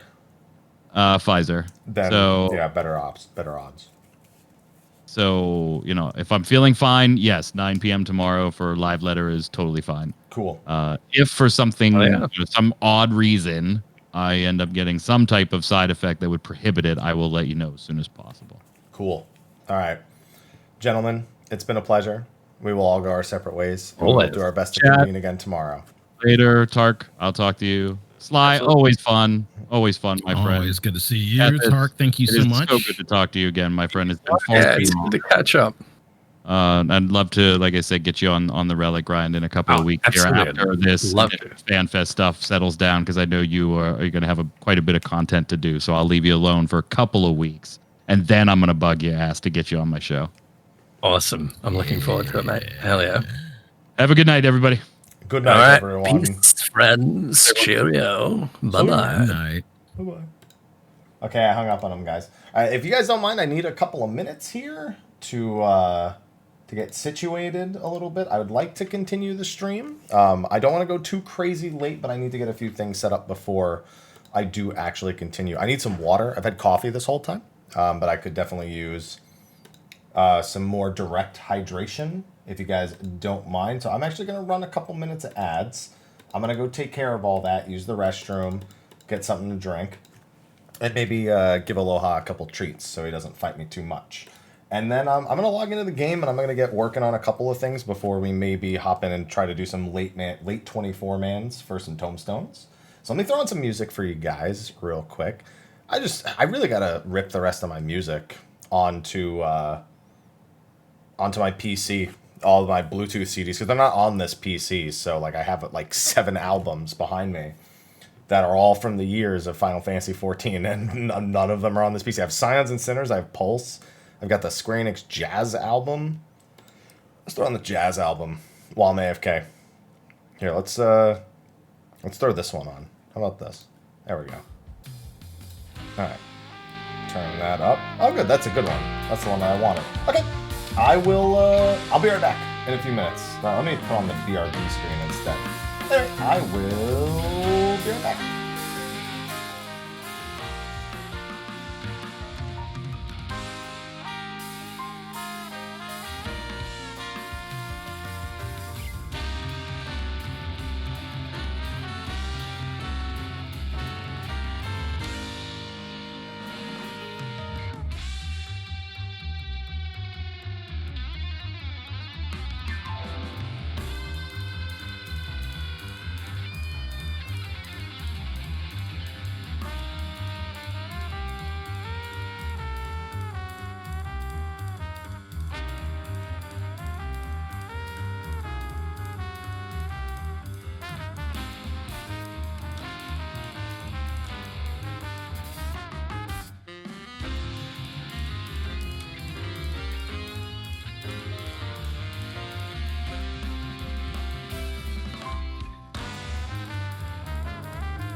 Alrighty then. I need a second to see if I can figure out.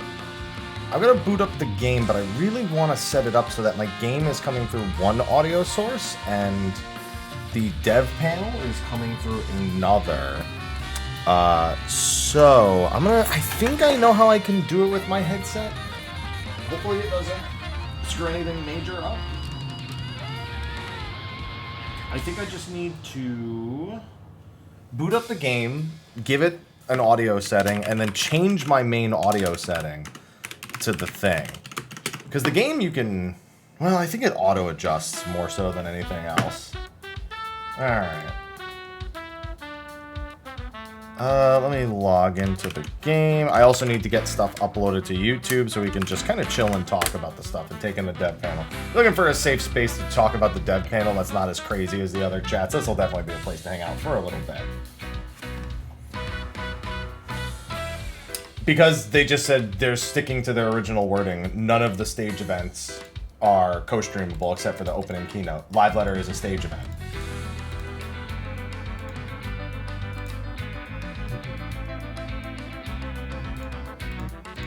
Consistency, basically.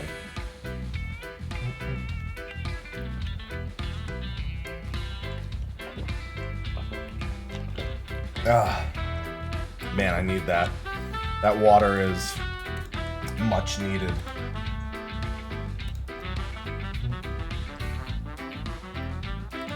Alright, while I'm logging into the game, let me get some stuff taken care of here. Let us... to our video producer. Oh, that's right. Hold on. Once I get into the game, I want to try messing with the audio settings. Because they have the dev panel open right now.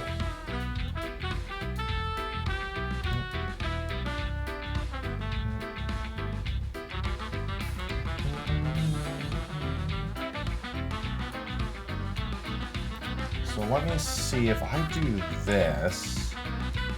So the game should be on... So they're going over their work history now. Is there any way for me to... No, mode, equalizer. Alright, let me turn this off so I can get a better idea of this. No, I didn't even bother pre-ordering it. If Square Enix offers me the collectors, I'll take it. Like if they were like, hey, do you need one? But otherwise, I'm accruing so much shit in my house. I was like, I'll just get the normal version. I'll get the digital collectors. I hope so, because the original fighter, I tried enjoying it, Kira. I did not. We'll see. Okay, let me do that. And let me see if I do this. Set it to... Where is it? Oh, there it is.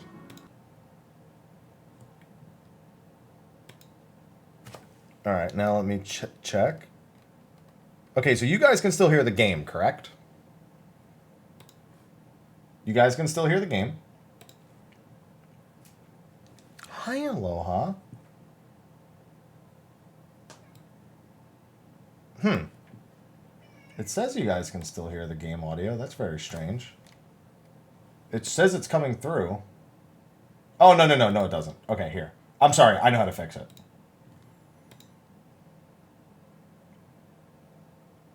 Here we go. Now you guys... No, still can't hear it. Weird. It's not doing what I want it to do.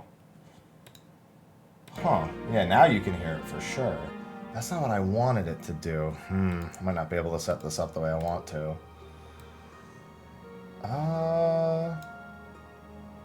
That's so strange. Because it says it's coming through the game? Yeah, it is. It's not coming through the chat one. That's so weird. Well, now you can definitely hear the game. I know you can hear the game now. Because I can see it. Huh. Yeah, but the problem is I want Microsoft Edge to only... I want Microsoft Edge to be through a different one. And normally I can launch the game with one, but ever since they changed it...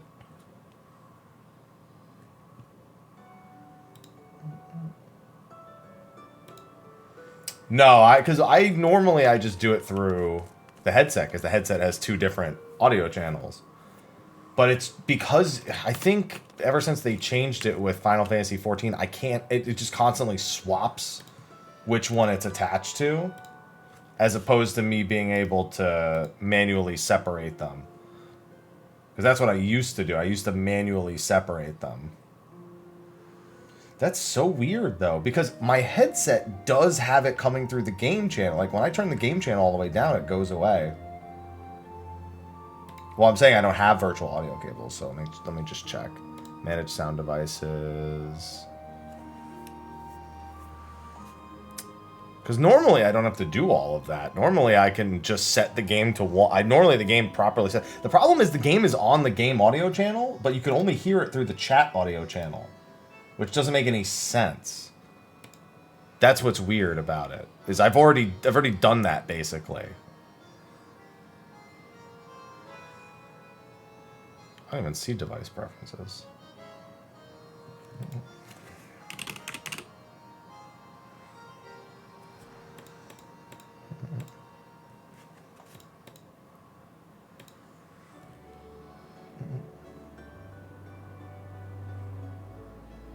I don't even have an advanced sound option. That option's not even here. Well, the thing is, normally I don't have to do this. That's the problem.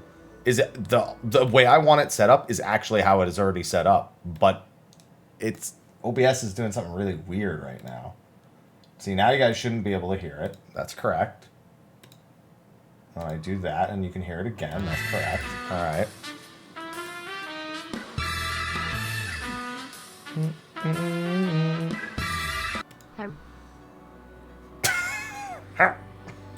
Thank you for the 10 months. I don't even have an advanced sound option towards the bottom. I literally don't have that. Oh no, here we go. This might be it. I have it going, Kira. Alright, yeah, I think this will do the trick. Set it to chat. Set the game to game. Okay, let's test it. Can you guys... Well, now I can't hear this. Hold on. Oh, no, I know I can't hear this. Because then I couldn't hear it. Alright. Can you guys... No, I don't hear it.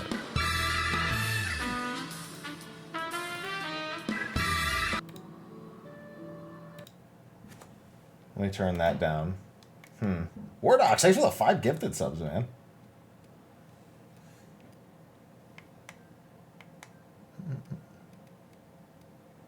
Yeah, it says it's on game. That's so weird. I have it set through the chat window, but I can't hear it for some reason. I've got it set all the way to chat. Let me try... Spider? No spider. Thank you, Wardox. Can you guys hear that? You shouldn't be able to hear that. Oh, you know what? I think I fixed it. Can you guys hear them talking right now? In the keynote? If you can't, then we're good. Okay. Oh, hold on. Can you hear them now? Should be able to hear the game now. If you're hearing the game and not them, then we're solid. Okay, we're good. Perfect. I don't know why it wasn't working. Because I had them set. The game was set to 1. And it was just like... The game was set to game, but you could still only hear it through chat. Which was just really weird, because it normally doesn't do that. That's why it was just... I just did it the other way around. I set the game to default, and I set the other one to chat, and that did the trick. So, hey, what's going on, Infrit? Welcome.